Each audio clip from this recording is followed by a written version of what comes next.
Who is the man that play blue track reggae? Michael Campbell. And who is the rap and the rap? It's the dread of the control. Michael Campbell to Cerulean soul. Alright? Alright.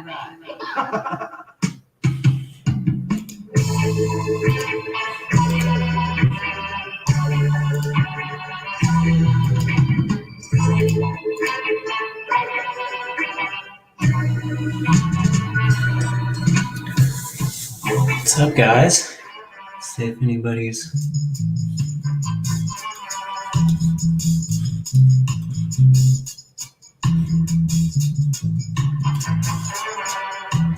Hey, what's up, Brian? How's it going?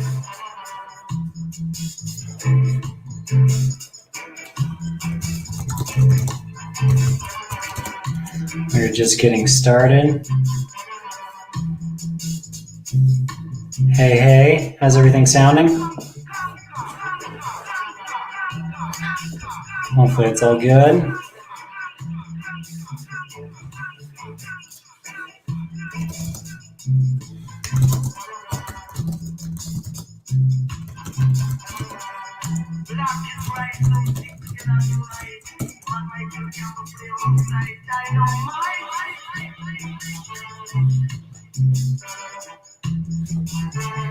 Got some foodies and some coffee. I like it. What are you eating tonight? We had some soup and salad. And what up, Vince? How's it going, buddy? Is everybody coming over, joining? It's like Wince is getting settled while everybody kind of starts to join up. Bring her in shortly. How's everybody doing tonight? Saturday night? Got some work done on my Cerulean project. I got my color picked out, so that'll be all good.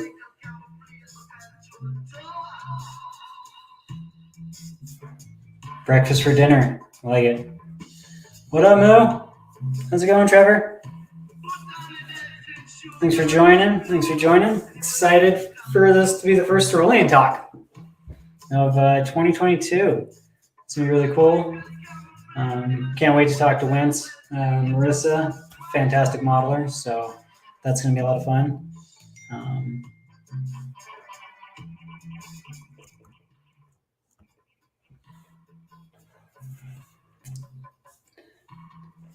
Perfect. Let's see what time it is. 7:33. All right. Hey, Wince, we'll give you like another minute or so. You ready, or are you good? You good? All right. Let's get this thing started. Ooh. Hey. I'm still really upset. I can't turn the camera upside down because I want to make that like a recurring joke. So everyone streams with me, everything is upside down. Because I'm from Australia, I'm still really upset. That'd be good. I mean, we can probably in post-production, we'll change it. We'll change it upside down. Perfect. I like it. How you doing? Perfect. I am always tired. But always tired? I'm here. I'm it's always the morning tired. For you, right? Sorry? The morning? AM over there? It's 11:33. So okay. It's not quite morning. It's nearly lunchtime. But I only just woke up like an hour ago. So it's morning for me. There you go. Do you get your coffee in? Tea? Sorry? Coffee? Tea? Coffee? Yes. Yes. Nice. Which one? Well, I don't know, because apparently I only just found out a few weeks ago that US coffee is different than Australian coffee. And Australian coffee is different than Asian coffee. Because in Asia, where I'm from, they put condensed milk in everything. Okay. It's really hard to get just espresso and milk. You have to go to Starbucks to get it. Because if you go to like your local Indonesian coffee store, they would put condensed milk or other things. And apparently, well, this is what we call just a flat white in Australia. So it's really just espresso and milk or skim milk. Okay. But I think in America, it's called something else. Because I remember last time I went to the US, it's like Americano. And there's there's like an Americano or a latte kind of thing. So if it's steamed and then it is almost like it's a latte without the froth. Okay. So Yeah. that's what a flat Americano, white yeah. is here. Yeah. Yeah. Nice. Yeah. I miss coffee. That's definitely one You of mean the you quit coffee? the morning rituals that I greatly miss. Oh, She's meow. curious. Meow meow. Who's this? This is Eve. She turned 4 yesterday. Oh, happy birthday. So she's now wanting more food because we gave her extra food yesterday. So now she's like, "Where's my food? This is not enough food like yesterday." Did you guys do So like a small like pet cupcake or anything, or just like an extra can of a like a can can of of wet food? venison. I've never had venison. Oh, She got oh, venison. big. It is not fair. It is not fair.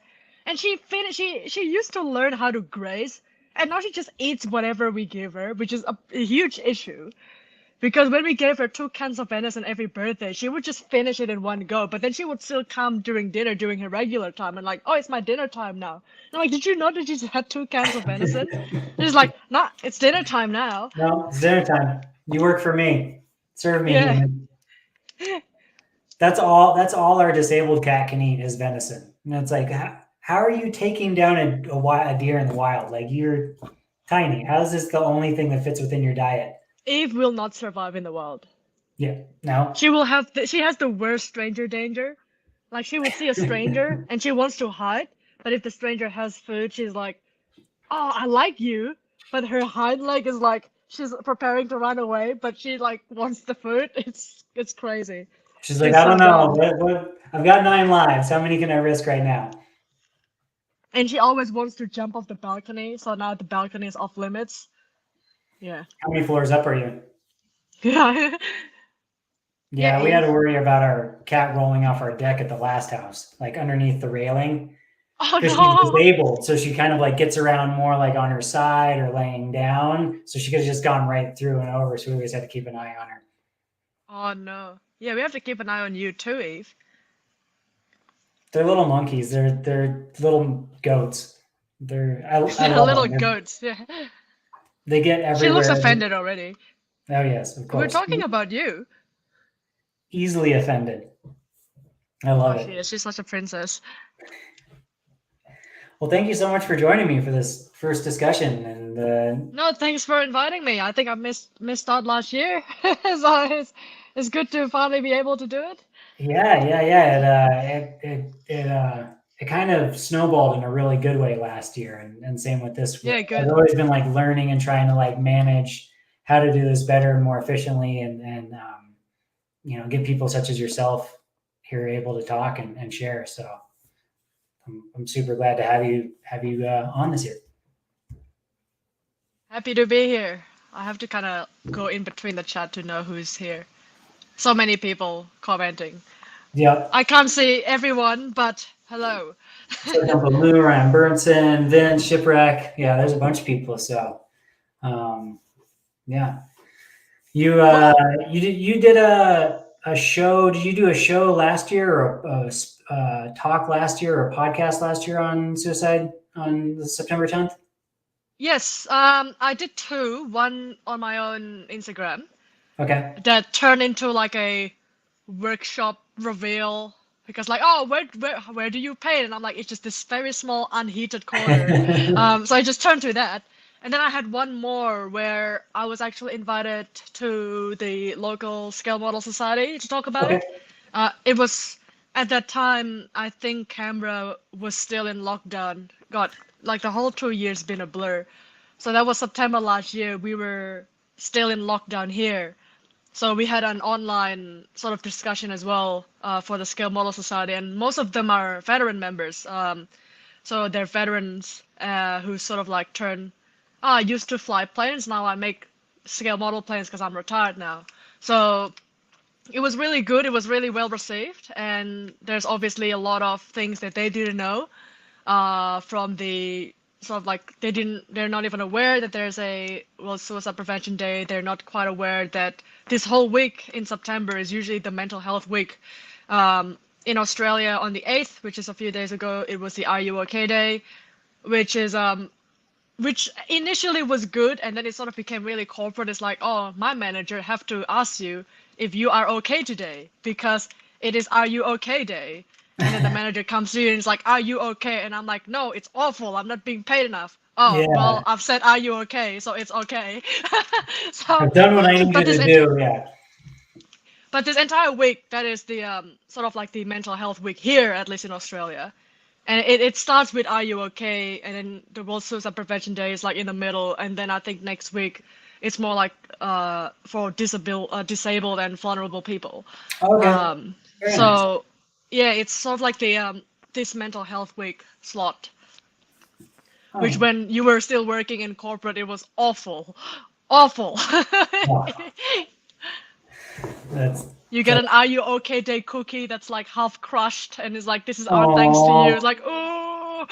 you're like, you guys really didn't think this out. This has turned into kind of like something No. we have to do, and it feels like that. It feels like an obligation and not genuine. That's tough. Like, Because so, Aiden's workplace last year is like, my manager, I'm the only one my manager didn't ask if I'm okay. It's like, ah.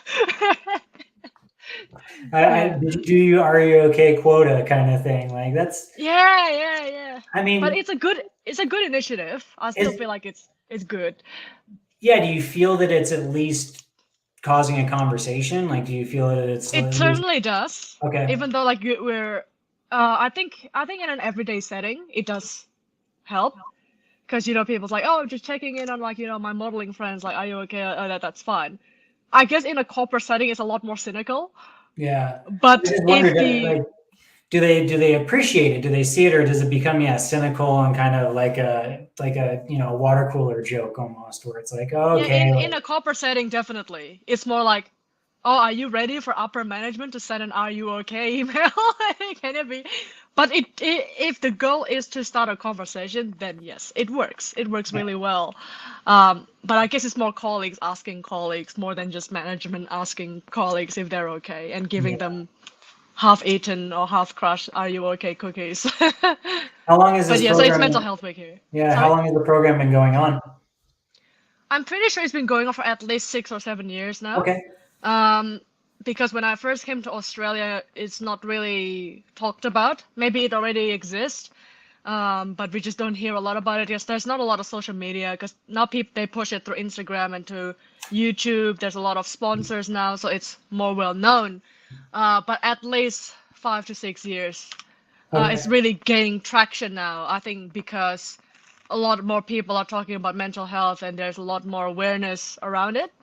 So all the initiatives associated with it gain traction over the years, especially now during COVID, um, which is still happening during the lockdowns. It's really, I guess, what really made the initiatives gain the most traction because a Yeah. lot of people, mental health suffered during the lockdowns and the pandemic. They weren't able to see anyone. So they're now looking for resources. And all these other websites like the Are You OK Day Foundation have all these resources.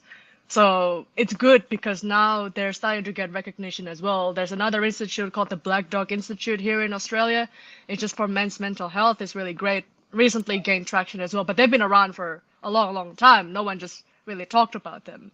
Okay. But because of COVID, people are starting to go online and look for resources and Yeah. in turn found this organization, which is a good thing. Yeah, definitely. Do you see more like advertisements and stuff like that for it? Like just Sorry? around like billboards or getting served like Yeah. advertisement online Billboards, and things not like so that? much here. But it's but flyers, lots of flyers, Okay. That's especially in great. workplaces. Um, Usually they have like cupcake days, like for Nice. Beyond Blue and stuff like that. So Are You Okay? Cupcakes are like a thing here. But billboards, I think it's more just the National Suicide Hotline that's Okay. usually heavily promoted because I think it's a government initiative here. And one of the bigger organizations like Beyond Blue usually have the bigger billboard space. Nice. Mm. Yeah, I'm always interested when like there's national kind of pushes to raise awareness around mental health and how people kind of take to it, like if it's serious or if it's something that kind of becomes more of a joke in certain settings and things like that. So I'm glad that there's been an initiative, and through COVID, people have used it and reached out more. Like we just got the 988, so that's kind of like crisis Mm. hotline here, on top of like the suicide prevention hotline, which is that's global. But you guys, Black Dog has us. Do they have like a hotline? Um, this is interesting because we don't really have a hotline for mental health stuff. Yeah. Based from my own experience, you can just call 000, which is like the 911, Okay. and they will then dispatch someone to sort of do a wellness check on you because I've had that done on me, and someone just called the 000. I've done that on someone, just called the 000. Even though it's, you don't call unless someone is in danger to call the emergency line. But I think the one thing people should know is it's okay to call the emergency line if you don't know what to do. Yeah. Because the worst case is that they're going to grumble at you and say they're fine, which is a really good outcome, really. Yeah. And the best case scenario is they manage to intervene on someone about to do something really, really stupid. So really, there is no downside. If you don't have a hotline and you don't know exactly what number to call, there is always the emergency line. What they'll do is, it depends on the situation. Usually, it's a police and an ambulance dispatched at the same time to your house. If it seems like not someone is not in grave danger to their life, it's usually just a group of policemen. Now I know this sounds like really intense. Not really. It's just like usually one officer and two sort of like. In Australia, you have an officer that's sort of like mental health trained. So they're kind of like the doctor slash police psychologist person. It's really Yeah. hard to explain. They have like a stethoscope, but they're like up in police uniform. It's like really weird. So usually they'll come as well. So usually it's like three. And the experience, although really like intense, it sounds like, oh my gosh, the police rocked up in front of my house, which what happened to me. Because during my first kind of like suicide attempt, I was like talking to a friend of mine. I'm like, man, I'm really gonna fucking do it. Like, it's everything sucks, etc. And then 5 minutes later, there's like this police officers, and I'm like, I remember I said to them, I'm pretty sure I did not drive through any red lights. Like that's what I told them, and I'm like, did I get a traffic infringement? Because I didn't know he called the police when I was Yeah. talking, because he was concerned about my welfare. Because I thought it was a traffic infringement. I'm like, they don't come to your house for a traffic infringement, do they? Yeah. Because I had no clue that he called. He only told me after that it's like, I had to call the police because I was really worried about you, which ended up being a good thing. So talking from my experience, they came in, they checked the rooms for anyway, for like shops or drugs or a pistol or a knife or something, and it was all clear. And they basically just sat down. It was like 1 a.m. at night. They're like, so what happened? And I'm like, man, uni is really hard. It's like, sorry, uni is really hard. I was doing nursing at the time, and I was doing a double degree. So I had twice the work, twice the placement, because I was doing midwifery as well. So on top of my nursing obligations, I have the midwifery obligations. And I'm like, oh, my boyfriend was like overseas, and like I couldn't talk to my parents, and I do 6 a.m. to 6 p.m. Yeah. shifts, and so I was like I was burned out, and I'm Yeah. just like, man, and then I also got just a distinction, not a high distinction. I know it's a really petty thing, but I'm like, man, I really thought I could be a good student, but I'm just not. I just suck, and I just like cried in front of them. There's like these three bulky fucking jack men just like looking at me. It was really funny. Looking back, it was really funny. Back then, it wasn't funny. No, of Um, course you're in like a crisis back then, and things compound, right? Like you're saying, it just compounds and yeah, compounds, and just like just tired, not enough sleep, then having to go to placements, then have to do, because it is harder for me because at that time I wasn't a permanent resident of Australia. So okay. if you fail your unit, you can get deported. So it was like I have to do really well, because if I don't get to do really well, then I fail my visa conditions as a student. And if I fail my visa conditions, I have to go back home. So I will not finish my course, sort of thing. So it was like I have to do well, otherwise I'll get deported. So it was Yeah. really, really stressful. But no, Yeah. they just sat there. They they wrote me kind of like a police report, and they say, "Do you want to bring this to your university or to your placement hospital? Maybe you can take a week off and then Oh, okay. finish off your placement after you take a week off. Oh, And you wow. can also give this to your GP. Yeah. So it was actually more constructive than I thought it would be, because I thought they're Yeah, going that's to, incredibly constructive. and they do like a mini mental assessment, like do a mental health assessment on you, but it was done quite subtly, and I noticed because I'm a nurse, because we do the same thing. It was Yeah. very subtle that they're not asking you questions like, so how do you want to kill yourself and stuff like that. So No, no, it no, was it's sort of more like in the subtle reason, background. yeah. But it's nice that They're trying to, they're trained in that then, clearly. yeah, Like if you yeah, know they're you're trained. training that Obviously, they know what they're engagement, being doing. able to de-escalate something and really help. Yeah, so they just took some notes and then they gave me like, look, this record is not gonna be like a criminal record or anything. It's just because we responded to a call. I can give you a copy and give that to your nurse and whatever, give that to your GP to get like a mental health plan, and just see how it goes from there. So that's what I did, which was really fun. I did it. I gave it to my university. I'm like, look, this happened yesterday. I think I need like a week off. But the hospital refused. The hospital said, oh, but as a nurse, you need to deal with stress. And I'm like, are you serious? You're a hospital. Which is the funniest thing of all that happened is I got a mental breakdown. I got a police report saying she attempted suicide. I gave that to my nurse unit manager, and my nurse unit manager say, well, if you're already this stressed as a student, imagine how stressed you'll be when you're an actual nurse. And I'm like, wow, this is great. I don't think I want to be a nurse anymore. Yeah.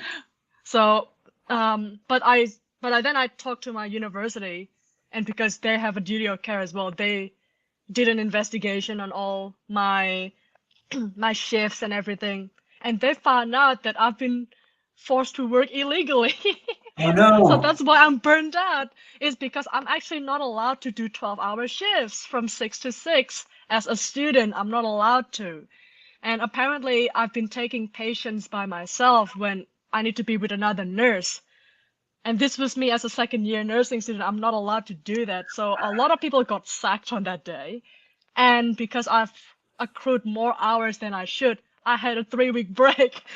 So it was actually a good ending. But I didn't know, because as a student, I didn't know any better. I was just given the Yeah. roster. It's like, you work 6 to 6. And I'm like, oh, that sucks. But okay, that's my condition for my course. But apparently I'm not allowed to. I'm not even allowed to do 6 to 6. Yeah. So they did this whole investigation. There's the whole tribunal, which was very stressful because the hospital was trying to defend themselves, and they say, oh, well, but Marissa came to the shift and did it, so she consented. And I'm like, dude, I never knew that I'm not allowed to do 6 to 6, but the uni got my back. So that ended up being very, very positive. And I'm glad that back then I was quite pissed, actually, for like a couple of days after. Like I called my friend. I'm like, why did you call the police on me? Don't you know that I'm already Okay. stressed out? But I'm very grateful at the end of it, even though for the first week I was like hella pissed, because I'm like, it's like 1 a.m. They stay till 3 a.m. and then I have a shift at 6 a.m. Like, don't you understand? Like, it was really hard. And then now I have like this police report. I have to talk to the uni about it, and then I have to talk to the manager about it. Then I talked to the manager, and then she said that I don't handle stress well. But in the end, it was good as well. And it was also good for me, because if someone is thinking of doing it to, like, say, doing a welfare check on someone, I can then say, I've been in the other side and had a welfare check done on me. And they'll get pissed at you, but I found it really helpful, because at the end you do get like a letter or a report.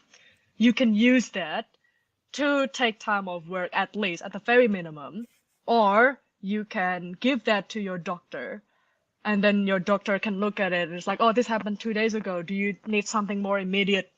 I think immediate medication, and then move to therapy. Yeah. Or do a mental health plan around it, and then figure out something that's just better long term.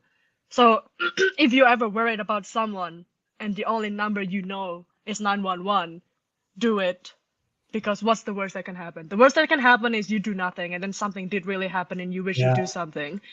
And if you feel like, oh, I don't want the police to find me because like it may not be something dangerous, do it anyway. Well, they get pissed at you for calling them at 1 a.m. I think it's a risk that is like way better than potentially losing Yeah. someone. Well, it's interesting and that I've it took done you it. a Yeah. week to work through that, right? A week to kind of forgive your friend, or was it like kind of a aha moment, like that I needed that? Like I'm so thankful I had a friend like that. It was like that, but it took me like a good 2-3 weeks after the whole investigation to my shift and everything. Because it at first Not it really really unraveled, became, yeah. because at the first it was like more, it was more stress than it's worth, because he called Yeah. law enforcement. Then there's all this stuff. Then the conversation triggers. Then the investigation. So at first I wasn't very happy about it, Of course because it's not. like, wow, now all of this happens. But in the end, where they found out that there's actually multiple breaches, and it's like, well, no wonder you're burned out, because you're not allowed to do all of this. And it's like, well, you have 3 weeks off, and then during that 3 weeks off, I can calm down a little bit and sort of Yeah. reflect back. And I was like, wow, actually, this is really good. This is a good thing someone's done. And I think at that time I started actually actively seeking like a good psychologist Okay. around that time as well, because I'm like, look, this is really stressing me out, and I can't afford to have this happen again. I still have 2 more years of my course, because if this happens again, then I'll get deported for real. Like, so Yeah. I For need sure.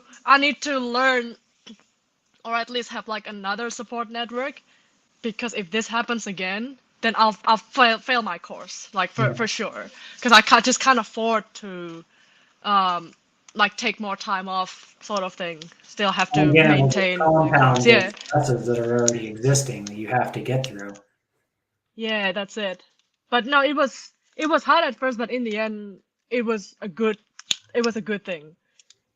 Nice. As stressful as it was back then, I look back on it and I'm like, you know what, that was good. I'm glad I went through that experience, and I'm glad someone helped me through it.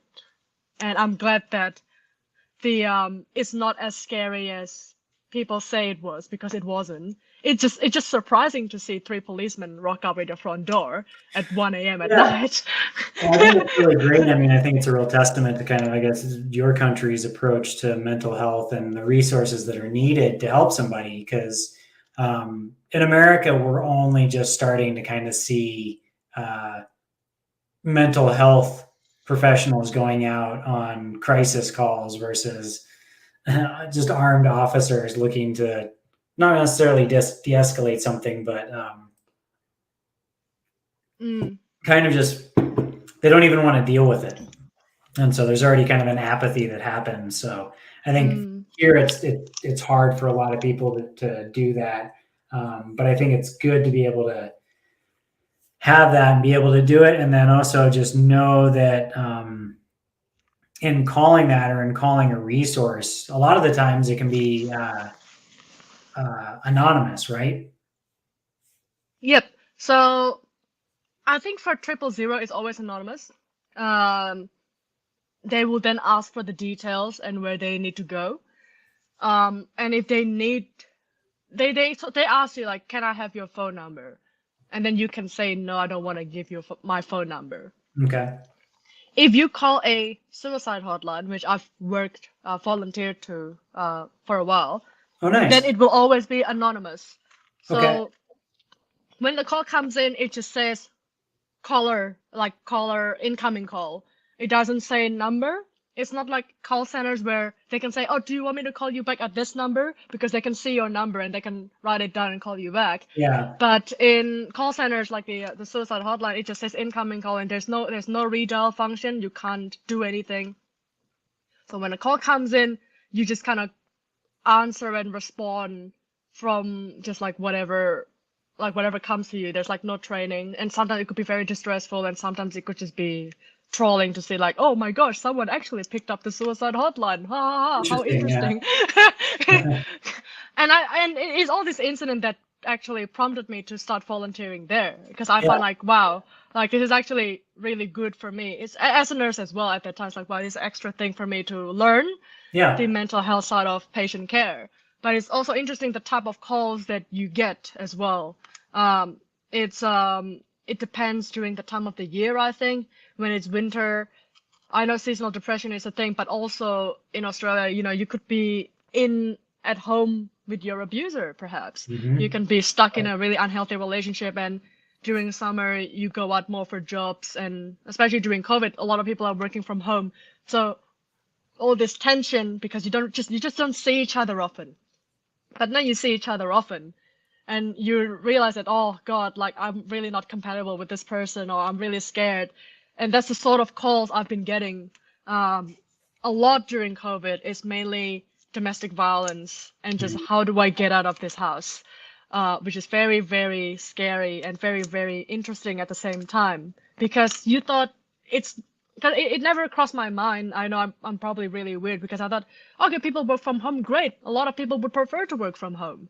Like, they don't have to commute, they don't have to go to the city, like less emissions, everything. It's great. But one thing that I overlooked was, that's right. What if work, the second place that you spend most of your life on, is a refuge from your own home, which is the first and the I guess the longest time you spend alive is at home. Yeah. Like I saw that in a book somewhere. It's like it's home and work is those two places.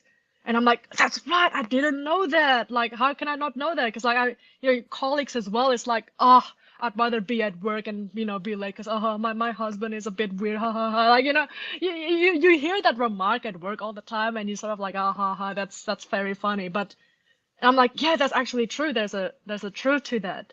Now that you can't go back to the office and you have to work from home, you have to be with the sources of your stress. I mean, it can be kids as well. Like, you have kids, they're noisy, they're loud, there's like 4 or 5 of them, and you go to work and you kind of can zone out for a bit and do your work, and then you come back, and then when you're ready to have the kids.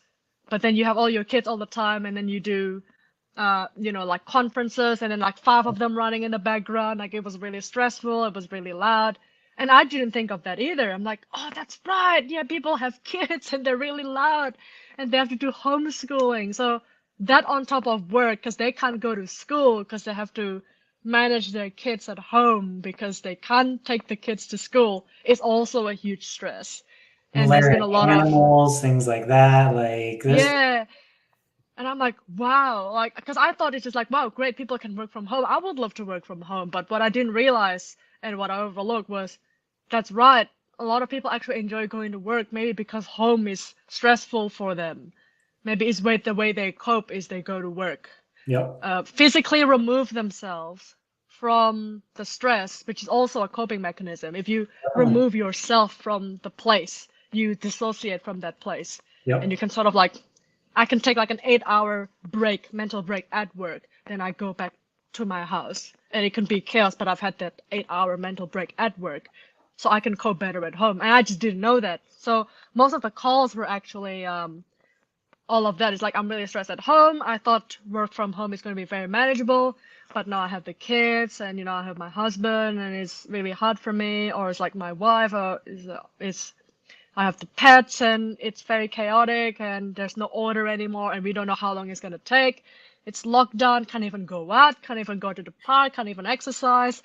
So there's a lot of that complaint during the COVID lockdown. Whereas back then, before the lockdown, it's more generic, I feel. It's more like, I'm having problems at work, and I just lost my job, or I just broke up with someone, or my parents are abused. It's more like like a little bit of here and there. But really, during the lockdown, there's more and more of those suicidal ideations caused by poor conditions at home. And I guess the lack of freedom. Kind of like unifying reason that you're seeing. Yes. Kind of like yes. It's more when is this going to end? When will I see my friends again? There's a lot of like fidgety as well, because like they're locked up and they don't know what to do. They've never been locked up before. For the introverts, it's great. It's perfect. They're like, wow, I really like this lockdown. My sister is one of them. She loves it. She doesn't have to go. It's like, wow, I can just get food delivered. This is great. This is the life. But for people who needs others, people who are inherently extroverts, and they're like, oh, I don't know what I'll do if I don't go out to to party or something, then it's really hard. It can hit them really hard Oh yeah, for because sure. they feel like they lost their support network. You just keep walking around wanting food.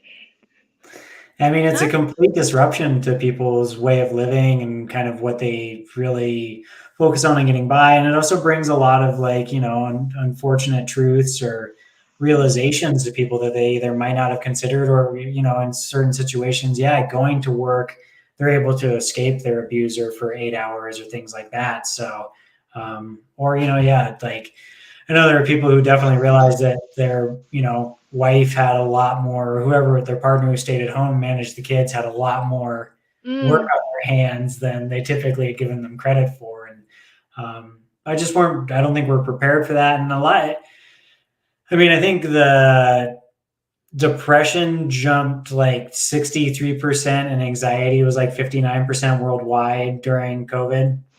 It's still going on, and the problem is not the first figures. So when COVID happened, everything jumped 50%. What we are worried about now, and what I've been trained to worry about, to look out for, is the ripple effect after, Yeah. because this is the first wave, and yeah, COVID is ending, but there will be a second bigger wave, the ripple effect from the first wave, and that could happen even after the pandemic. Oh yeah. We're told to don't look like, oh, pandemic's over, people's mental health better now. No, it's already happening now with the increased cost of living and COVID still happening. That first wave you see in the lockdown is nothing. It's going to be nothing compared to a bigger mental health endemic that's going to happen after COVID's finished. Because I think people are less resilient now just because of what's been going on. There's like war in the Ukraine, and then there's petrol price increasing, and then there's still COVID, and then still can't travel. So it's like this big compounding effect, but Yeah. worldwide. Um, some people still can't travel. Yep. Like some places are still in lockdown. Yep. So people are more isolated now, and that's part of our training as well. Is like people are actually more isolated now since the pandemic started because not many people can travel anymore. It's only like 40% of travels back.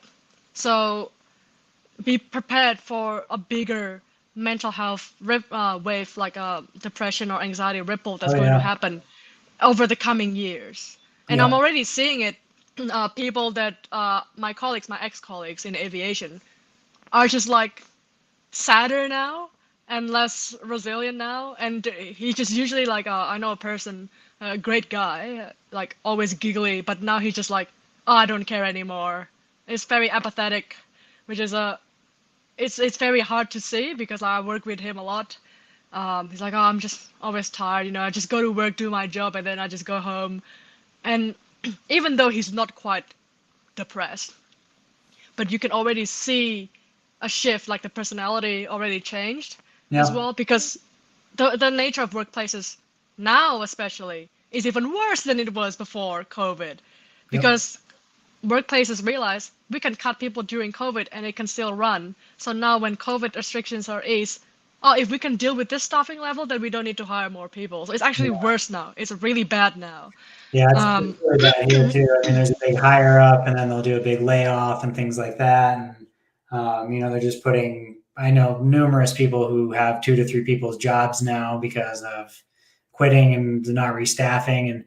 And I think a lot of what adds to this kind of perhaps lack of resiliency that you're talking about is it's this compounding stress.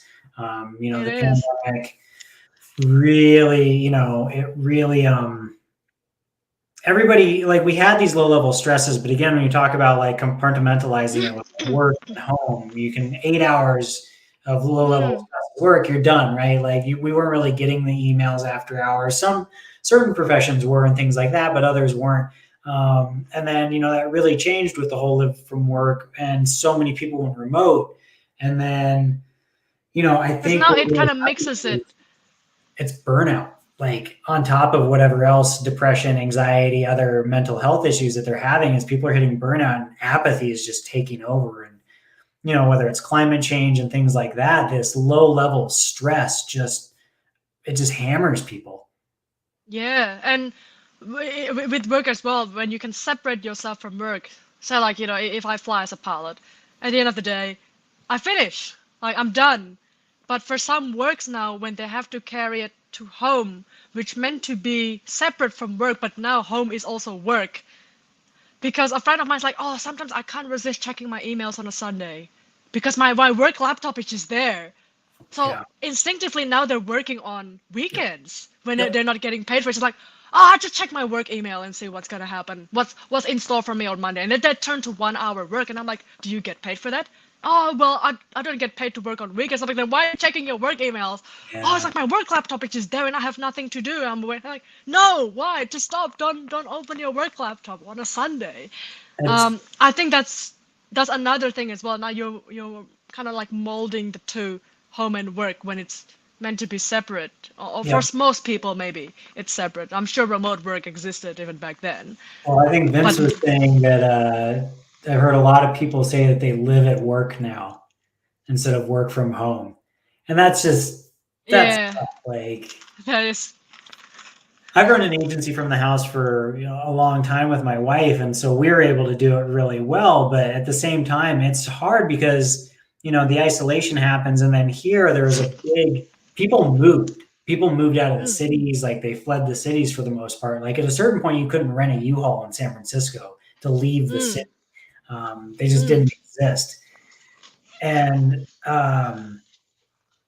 and so like all these people moved out into the country into all these other cities and states and things like that, further kind of isolating themselves. And so yeah, I mean, I agree with you. The mental health pandemic that they always said was basically going to follow right behind COVID Oh is going yeah. to be really hard for a lot of people.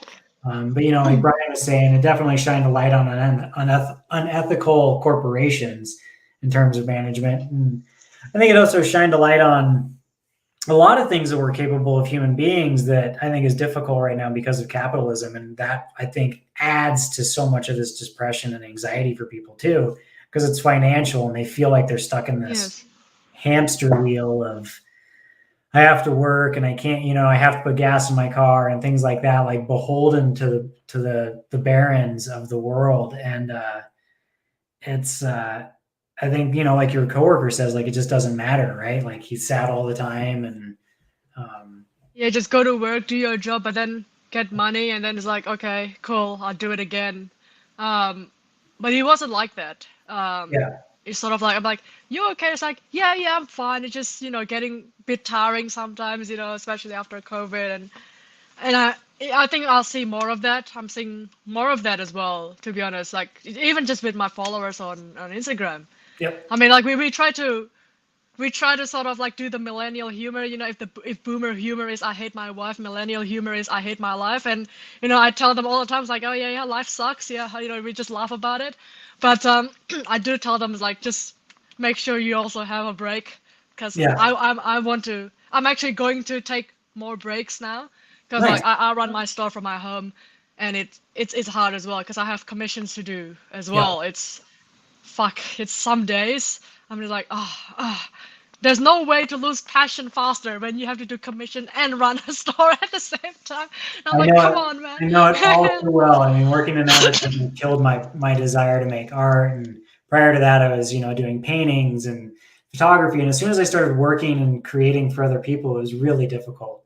And it's easy to burn out on that. Like it's easy to just be like, "Fuck, I don't want to do this." Like I don't want to paint another snail. How many snails did you paint? 6, It was 8? 6, and then it was $12, 6 of each species, and they gave me the bucks like a week before I left for Indonesia. They're like, sorry, this is late. You have 1 week to do $12, 6 of each species. I'm like, what? So I was on crunch for a week. I painted like 4 or 5 times a day, and it has to be color matched to the Yeah, of course. scientist's desires as Yeah, well.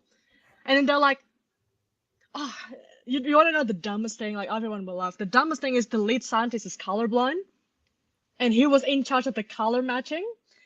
And he told me, why is this purple? I'm like, there is no purple. I use no purple paint. And Put it next to apparently, the book picture. Like, put it next to the like anatomical well, picture. that's the thing. But because the book is a printed material is different than resin and everything. It's Yeah. different.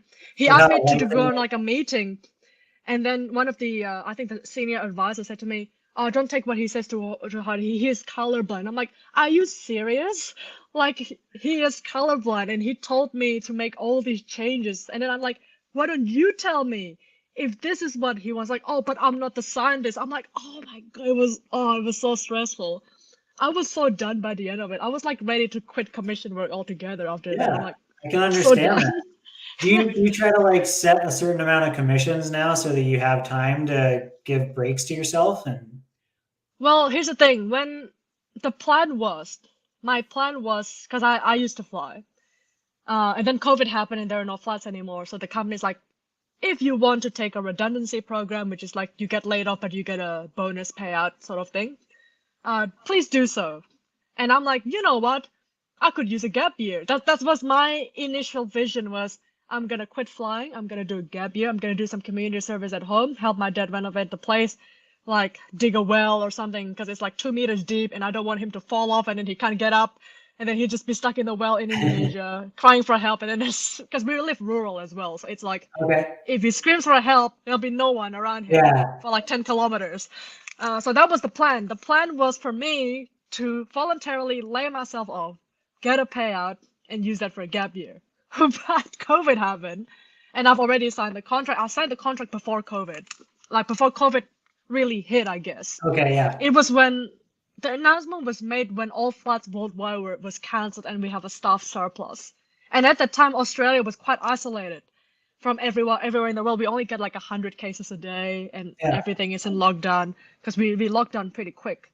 And then the company's like, "Oh, do you want to voluntarily?" It's called a voluntary redundancy. Like, do you want to get laid off voluntarily? And we will give you X amount of dollars. And I'm like, yeah, you know what? That's a great idea. It's like my last shift was September last year, a year. So I've been laid off for a year. But then I thought to myself, because we weren't flying. It was like 1 month where I only have one flight, and that's just like a freight or like organ donor or something. Like it's very, very, it's like no pay, and it's almost feel like a break. But that's when I start thinking, as I'm like, okay, well, COVID is now really happening. I can't travel anywhere, and I have signed a contract to say that I want to get laid off by the end of September. So what should I do? And then I'm like, oh, that's right. I can reopen my commissions. And maybe I can like open a small store or something on the side so I can get wholesale paints. That was the idea. That was the idea. Nice. And I'm like, okay, great. So reopen commission, reached out to all my old clients. And I'm like 23 commissions. No, 29 back then. And I'm like, great. 29 commissions for a year? I could do that. And I could do it until the store kind of blew up because like we're just selling the things people don't have in Australia, and there's like a huge market gap that I didn't realize because they're more like low budget tools for people who are just starting out. Okay, yeah. And apparently because during COVID people are locked down and most of them are low income, they can't afford the really expensive, say, Tamiya or whatever, and it just blew up and took most of my time. And I didn't expect this. I'm like, fuck it, my gap year is ruined now because but that was the plan, and I still want to take a gap year. I would love to take a break, but I'm not taking any more commissions, and I don't think I will be for a very, very, very long time because I still have 23 out of 29 that I need to finish, and it's taken me like 1 year to even do 6 because I have like my friends just tell me I ended up working more now than when I was working as a pilot. I'm like, yes, I'm working more now. I'm accountable now. I can't just tell my manager, deal with the upset passenger. I have to deal with it now. So there's supply chain and there's commissions and customer service, and I have to do everything, and I hate it. I love it, but I hate it at the same time. Have you started kind of finding a system? Because you've been talking about trying to do more breaks, right? Have you been trying to figure out a system or? So I will only paint on weekends. Nice. I will only paint on weekends. It is a start because I used to be jacked before I do this whole store thing. I used to actually have muscles and can lift things 3 times my size. I used to. Now I can't do that anymore. I can't climb up a flight of stairs without getting. I'm so out of it. I'm so out of it now, and I'm like, you know what? It needs to change. Like I wake up, I sleep at like 1 a.m. every day because I still have to pack orders, and I'm like, what's causing me more stress at the moment? And I kind of had to sit down with like a few of my friends. I'm like, I really like the work that I do, commissions and store, but I'm like, if I don't have to like worry also having to paint, then I would manage okay. And I'm like, and you're like, oh, why don't you just paint on weekends then? Yeah. And I'm like, yeah, you know what? Why didn't I fucking think of that? Like, I might just actually do that and maybe start exercising again because I freed up the whole week. And like, I was actually begging people to cancel commissions. I'm like, please cancel it. But because they have their kids with me in my house and it's kind of like free storage and they paid deposit, they're like, oh, I don't have space for it now, so I'm not gonna cancel. And I'm like, no, I want you to cancel. What are you talking about? Cancel my commissions.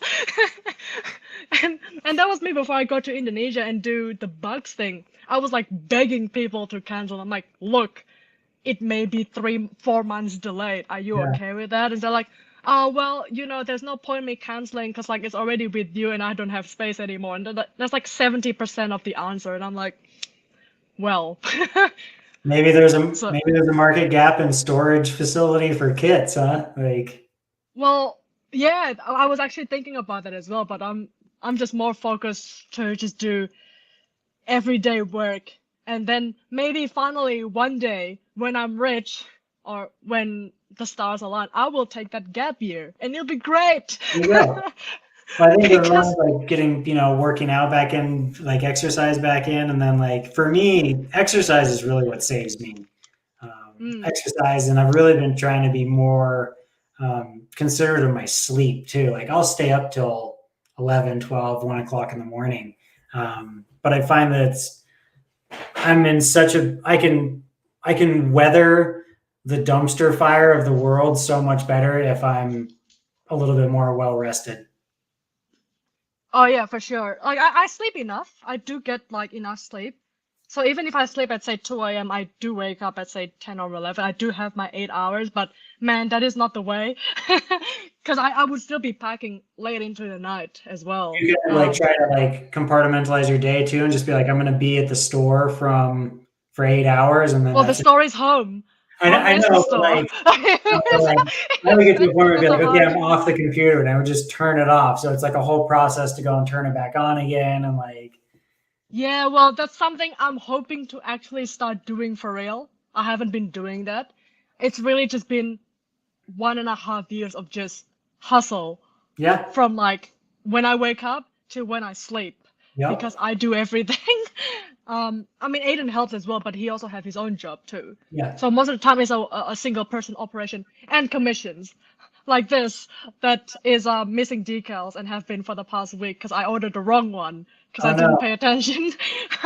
So I feel that's why I was talking to like my fellow builders. I'm like, yeah, maybe just paint on weekends, but then your commissions will slow down. I'm like, dude, I would love it if people cancel.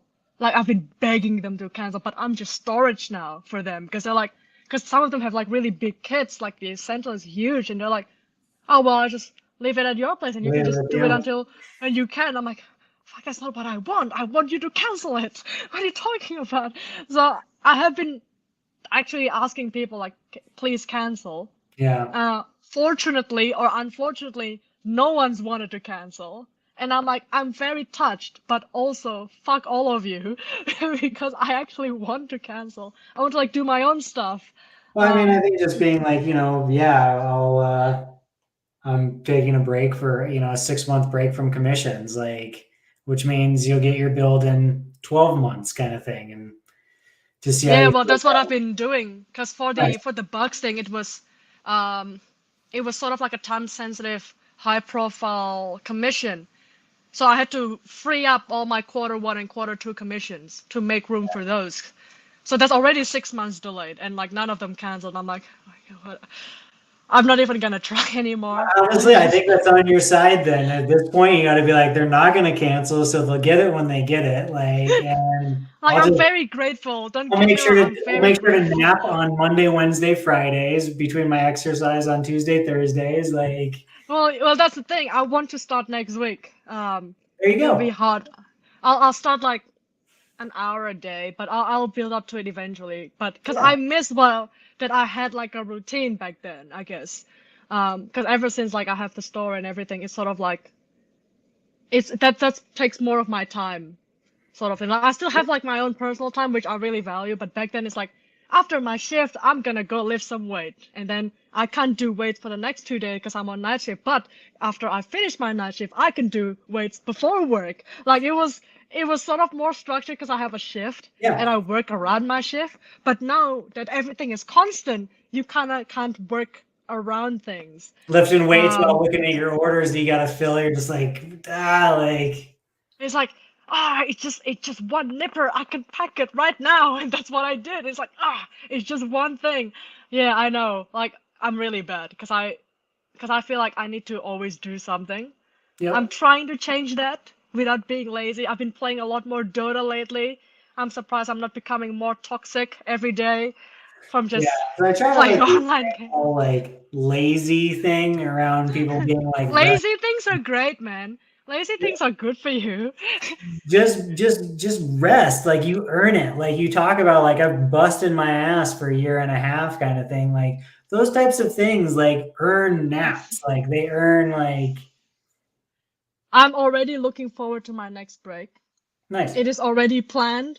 It is going to be like May or June. I'm gonna go back home again. And then I'm gonna just sleep. Like what I did when I went home in Indonesia. I'm just like, Mom, I just want to sleep and get up at 9, which is like super taboo in Indonesia. Everyone gets up at 5 a.m. because that's when the markets open. If you get up at 9, you'll be disowned. And I'm like, do not wake me up. I'm waking up at 9. And like, when I wake up, my dad's already at work, the workers are already at my mom's mini market, and I'm like, I just woke up. And my mom was so disappointed in me. She's like, oh my gosh, you woke up. And I'm like, shut the fuck up. I'm waking up at 9. There's nothing you can do about it. So that's what I did. Take that and you're like, I'm in a self-care right now. Like, don't wake me up. Like, I'm an adult. I'm gonna turn 30 in like 3 days. I can wake up at 9. It's up to now, you. see, like that's the attitude you got to give yourself now when you're like, should I work out or should I pack a box? And you're like, fuck you, work out. Like, or. But packing a box can be a workout too. Man, just see? What are you putting in there? Like marbles, like lead marbles to pack it? Like how is packing a box a workout? It's because you have to sometimes, because I'm running this from my apartment, so like everything needs to be organized every day. Like you have to reach out. Sometimes they're like heavy. Then you sort of have to measure it. Like, okay, this box will fit this box or this configuration. Great. Then you have to like assemble the boxes. I have like respect for Amazon workers now. Things like that just weigh a ton. Measure everything, write a postcard, put everything down, tape it so that it's bulletproof and it's not gonna get ruined. Go down to the post office because it's just a walking distance. So I would walk with my trolley every day to the post office. So that's like my workout. And then I have to vacuum, reorganize the shelves because if I don't reorganize the shelves at least twice every week, it'll just spill over to the hallways. And there'll be a trip hazard and the cat will get everywhere. And she'll trip on things and I'm like, okay, well, so I have to organize that as well. So that's my workout. Nice. There you go. But yeah, I respect Amazon workers. Fulfillment. I can't do it. I'm trying. You just gotta get yourself like a weight vest then, like a weight vest. That's a good idea. And like the wrist things, and like they have them for your ankles, and just walk around with that. You walk around with like 20 pounds of weight on you, like. And I'm not sure if you watch Naruto. There's like this scene where this lanky kid apparently he's just been running around with weights this entire time. And then one day he was like facing his rival and he dropped all the weights and he's like, I'm in my final form now. And he's like, goes super fast. He dropped all his weights and everyone's like, wow, he's been wearing weights this entire time. Now he's like super fast and he just reminds me of that scene. And I'm like, wow, maybe one day at 2 I can be Super Saiyan. It's fun. Like I used to do it when I was climbing a lot. I'd wear a weight vest climbing. Wait. Yeah. Or like hiking, Mm. like that. Like put weight in bags. I was last year during the Cerulean, I was doing Samsara. So I was doing like these long hikes at a very like fixed heart rate so that I could increase my aerobic function and put weights in the bag. But Mm. I'm still not, because I got sick. I got really sick just at the year after COVID started. And Not COVID, I hope. 20% of my mass. Oh, jeez. Yeah. Not COVID? You didn't get COVID, No, it thankfully? wasn't COVID. It was Okay, stress. good. It was totally stress. It was a severe reflux and GERD. Ended up having to get 4 biopsies done and an MRI. So yeah, so with how much weight I had lost in such a short period of time, they were really concerned. So it was a bunch of blood work and then. Because Aiden has the same thing as well, reflux, stress reflux. When it was really bad, he got like ulcers all Yeah. the way the back of his throat. Yeah, you Yeah. got the same thing as well?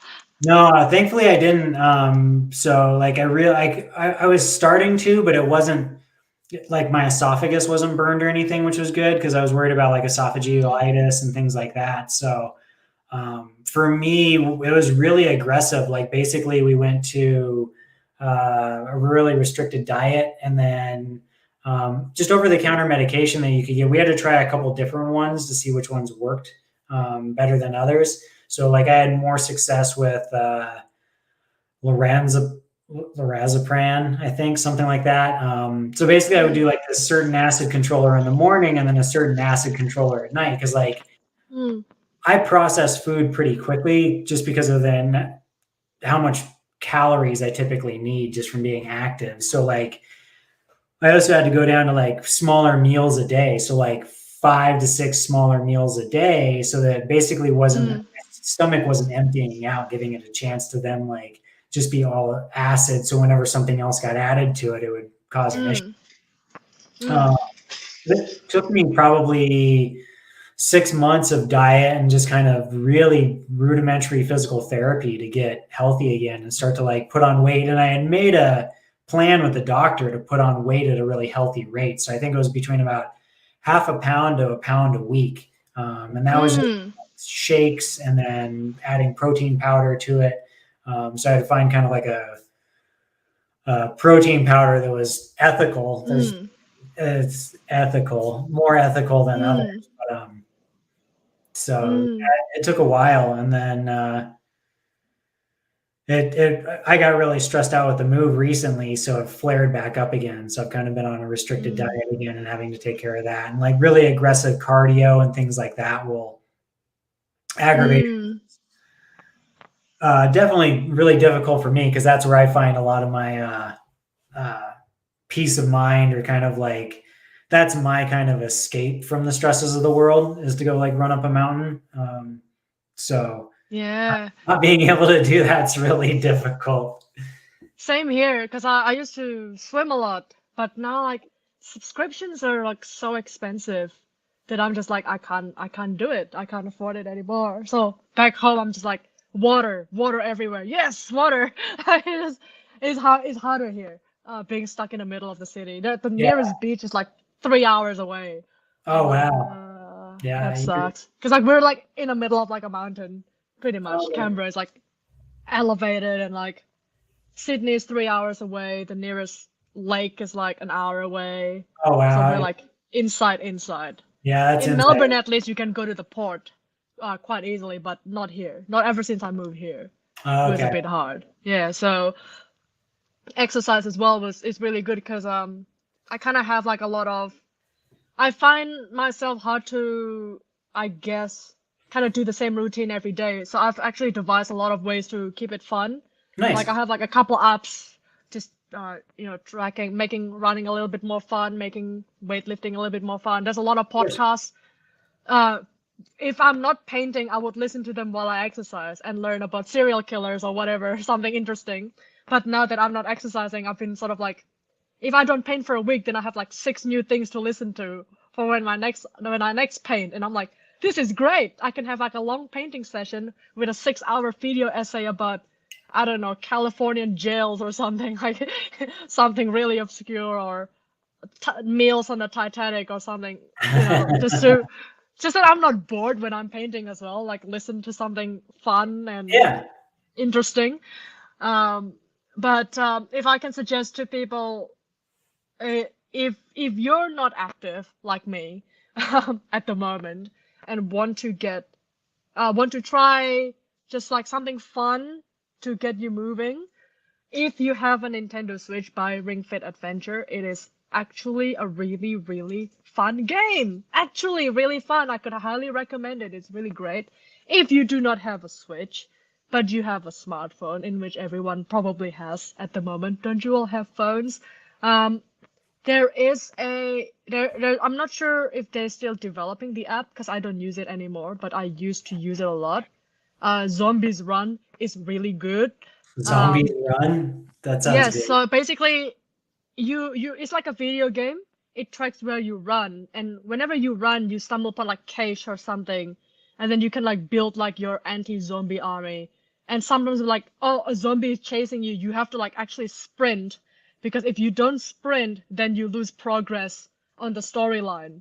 So it's like actually really, you have to have your headphone on at all times because there's like narration as well as you run. Like it was actually really fun for me. When I was still in Melbourne, I did that when I was I want running. to give that a try. It's like an app, Zombies Run. Yeah, Zombies Run or something. I'm not sure if they still have it. That's the thing.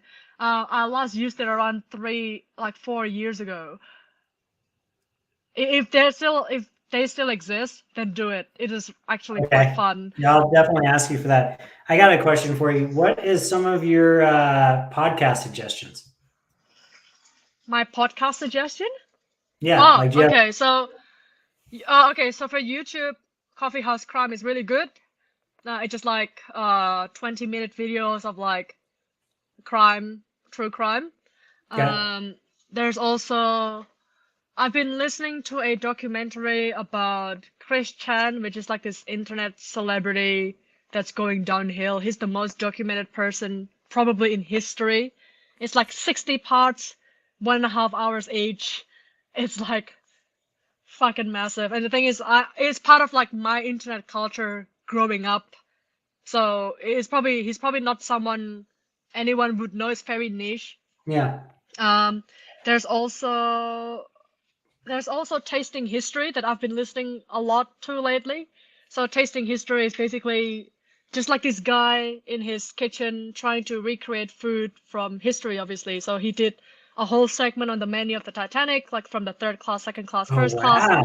So that's really interesting because like, oh, the first class dessert is different than the second class dessert, and they add more things. It's like there's like a 13-course meal in like a first course. Like it's very interesting. So Tasting History is great. It's a rising channel at the moment. I think he only has like 100,000 subs or something, but his content is really, really good, really, really high quality, and I think he's gonna blow up. So I'm glad. Tasting History is great. Like I love his stuff. So I've been listening to that, even though I don't cook and I'm a horrible cook. It's just really fascinating. Like he's like, let me try and make this third class meal from the Titanic, and then he tastes it, like, I'm not sure if I like that. Like it's very genuine as well because he would try and cook it and he's like, yeah, I don't know why people like this. Like this is trash. Recently he also made like a section on like the Anzac cookies, which is like the soldier cookies that the Australians took to Gallipoli. Like it's a very hard biscuit with honey and oats. It's designed to like last really long in transit and not spoil easily. So there's a section on that too. I also listen to, if you want to just like fun stuff to listen to, Microwave Society is really funny.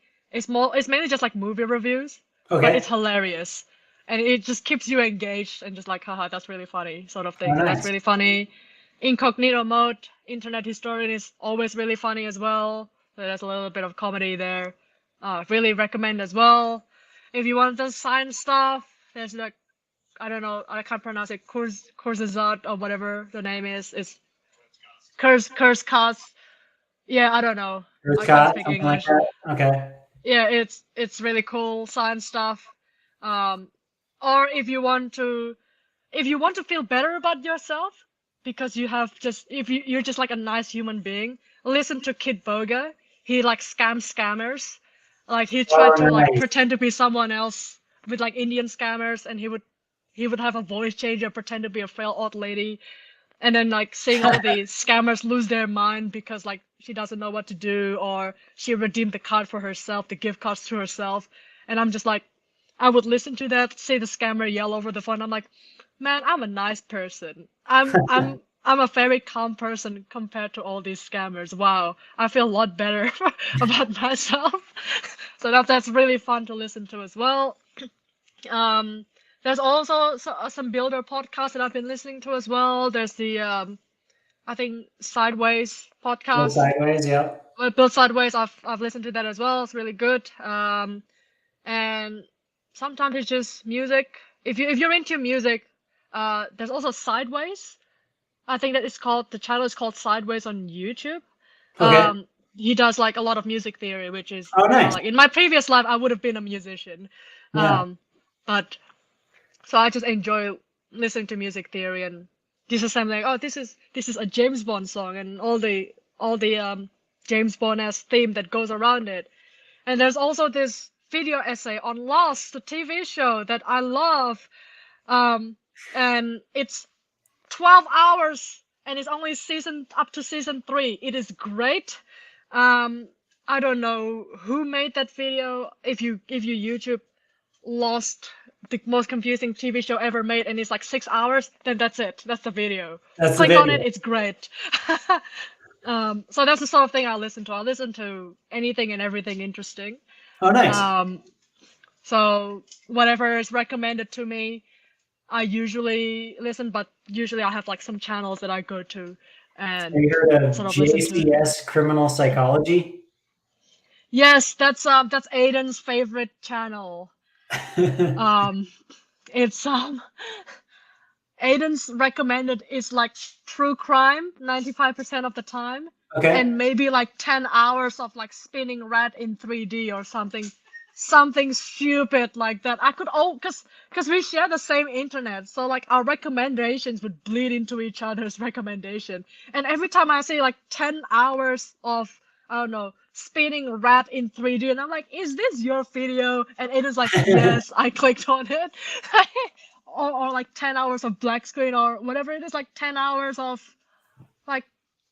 like 7 hours of 7 hours of silence broken by like a pipe falling down or something. Like it's just, he's a very you have a very acquired taste. He's just killing himself laughing in the corner. That's amazing. I love it. There's something for everybody, right? Like, what is it he was gonna say? So he watched 10 hours and 1 second of black screen once. wow. And I told him, why don't you just like turn off your monitor? And then he told me, but that's not 10 hours and 1 second of black screen. I'm like, why? Is there any music with it or anything? No, it's just 10 hours and 1 second of black screen. I guess at a certain point, I wouldn't even know. I could probably, if it's flipped to it on YouTube through a playlist, I wouldn't even know. It would just be like, oh, like my computer screen's off of my peripheral kind of thing. Yeah. So I don't know why someone would make a video of just 10 hours and 1 second of black, but it has like 1 million views. So I don't know what the deal is with that. So yeah, there was some really good podcast stuff as well. Yeah, that's all. Apparently that's amazing. Apparently we share a lot of the same podcasts and YouTube.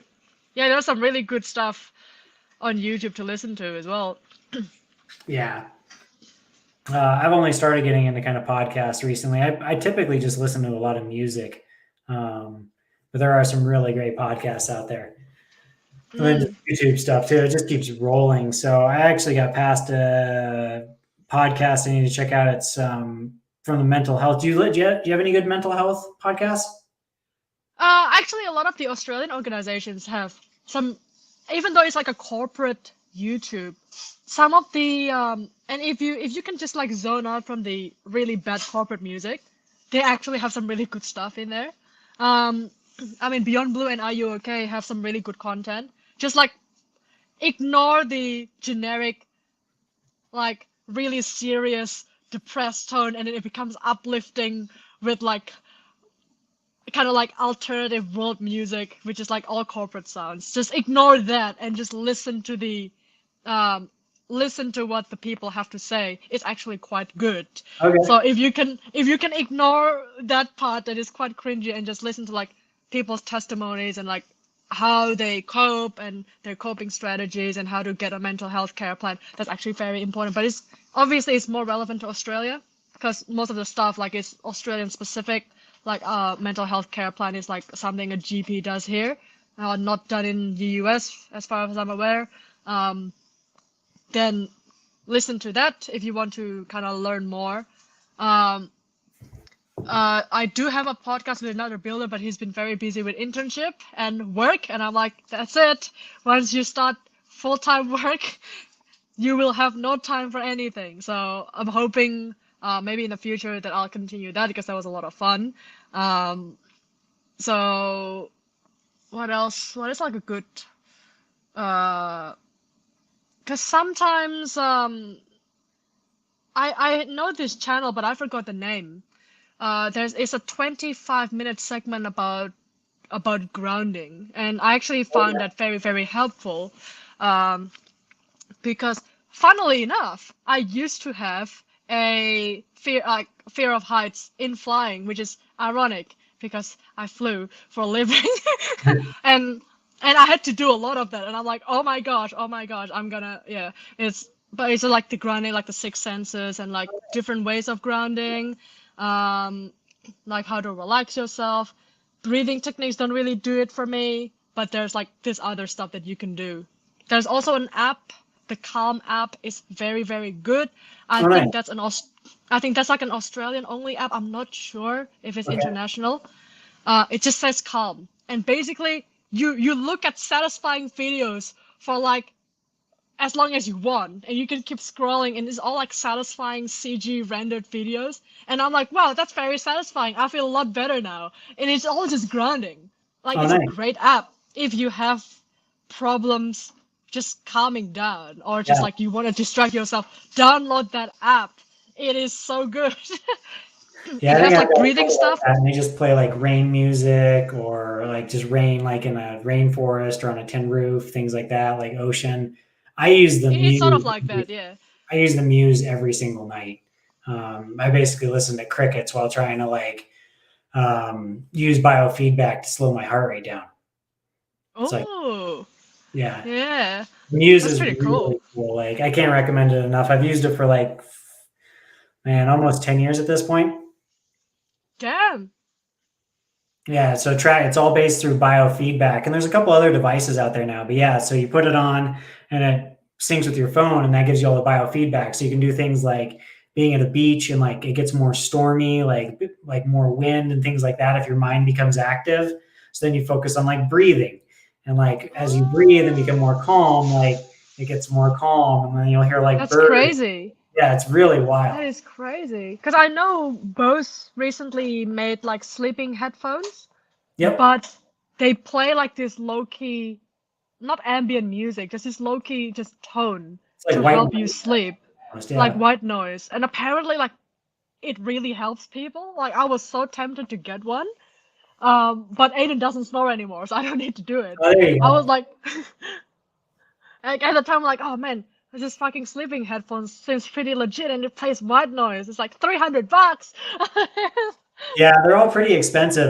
Muse has a sleep headband now that I've been looking at. So apparently, like if you wake up and it recognizes you wake up, it initiates like the app, so it'll start playing like crickets or whatever you're kind of set up to as your point of focus for the biofeedback that's calming. It's really pretty interesting. Like, they've come a long way. I think it's just amazing we have all these tools now. I think the biggest hurdle is, like you said, like $300 for headphones.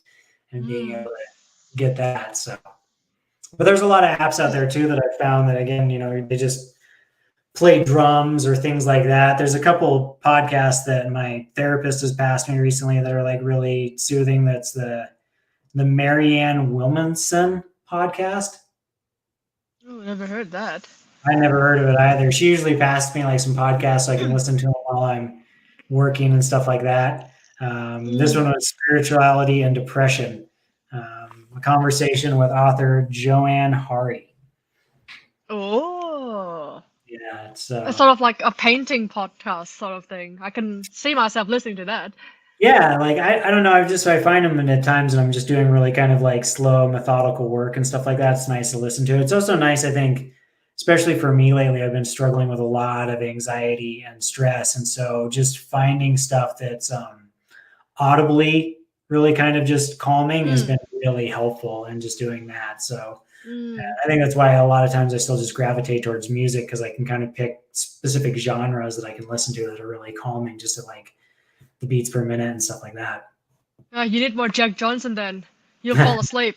I listen to a lot. I mean, there's Iron and Wine or like reggae, things like that. Like there's a lot of different, I listen to a ton of different genres, but really getting more, trying to do meditation was what was helping me the most. And Muse actually really helped with that. So it was,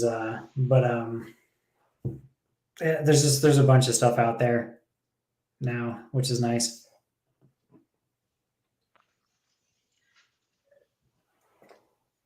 Yeah, a Q-tip in your ear is a bad way to. So apparently a Q-tip in your ear is a bad way, is cleaning and is bad, and it broke me. Yeah, apparently, like it can.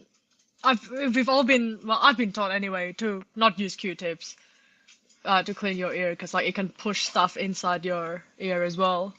Yep. So I have like this really ghetto wooden scoop that Indonesians use, and I don't know like if people use it. Like it's because apparently Aiden's never seen one before, and I'm like, are you serious? Like this is what we use to clean our. I can't say I've ever seen an ear scoop. Well, it is a scoop. See? Yeah, that's a scoop. Scoop. It's a wooden scoop. It has a bunny in the end. Like that's what we use. So I don't know. Apparently, like it's not common. Wow, that's so it's cool. Like it's like totally reusable. You don't have like there's no waste. Yeah, you just like tiny spoon. Yeah, little back scratcher, little miniature back scratcher. Somebody was saying listening to Bob Ross recordings is super relaxing. Oh yeah, Bob Ross. Yeah. Yeah, that is reusable, because it's just like a wooden scoop. It's like a tiny scoop. Yeah. So probably what out of bamboo? That's what we use. There's a metal one as well, wooden one, metal, porcelain. It can be made of anything. Fancy. Yeah, in Indonesia, yeah, it's like if you're super rich and you just want to show how you remove earwax with your porcelain earwax scooper. Not like anyone else is gonna see it. Like, because my grandma had a porcelain one. Apparently, it's a gift, and I'm like, do you even show that off to people? Like, hey, I cleaned my earwax with this porcelain ear scooper. It's just like such a weird thing to flex on. That is a weird thing to flex on, but I guess if it's kind of like the cultural, I mean, that seems very kind of. Does it tickle your ear? Like, it doesn't tickle your ear. Nail clippers is wrong too. It's so much of what we've probably been like. I mean, so much was people created a need, right? Because they had a product, so they had to create a need. Should make Gunpla. What's it? Gunpla themed earwax scooper. I don't know. I feel like the metric system and bidets need to take the world by storm. That's the thing. I was gonna ask because my parent, because the whole toilet paper hoarding thing started in Australia, and I'm very embarrassed to say that because it happened in Australia, because apparently some misinformation that none of the toilet papers are made locally or something. Apparently they're all from China, and China's no longer shipping stuff, so everyone bought the toilet paper. And I remember my mom and dad called me, And my dad's like, don't you have like a bidet in Australia? And I'm like, no, no one here really uses like a hose or anything. And they just laughed. It's like, oh my gosh, the third world country is more advanced than like the first world country. Because in Indonesia, even if you don't have a bidet, because a bidet is expensive, what people usually have is they have a hose, like just a hose. And like in every shopping center, there's a hose. There is always a hose at minimum. At minimum, a bucket, right? A bucket with water in it, and you can like fill the bucket with water, and then you can like scoop up the water, and then you can clean yourself that way at the very minimum, right? Or if here, I have like my own bottle that I fill with water to do my stuff, right? and in Indonesia, people would usually have like, I know this is really crude, like they have like an ass towel that they carry. So they clean up themselves really well with water, then just use this ass towel, right? So you don't need to waste money on toilet paper, which is why it was like such a shock for my parents to know that people hoard toilet paper, because then the conversation would then become, how do Westerners clean their ass? And then I'm like, I have to explain to them, well, they don't really have bidets here, they just use toilet paper. And then my parents like, oh, that's terrible. Toilet paper, yes, that was a big American thing too. There was a run on toilet paper, bread, and water. Like it was the most ridiculous thing ever. Just everybody like. And another funny thing was there's a shortage on the liquid Dettol soap in Australia. Oh wow! But no one bought the bar soap. No one bought the bars. It's just the liquid stuff that's like out of stock.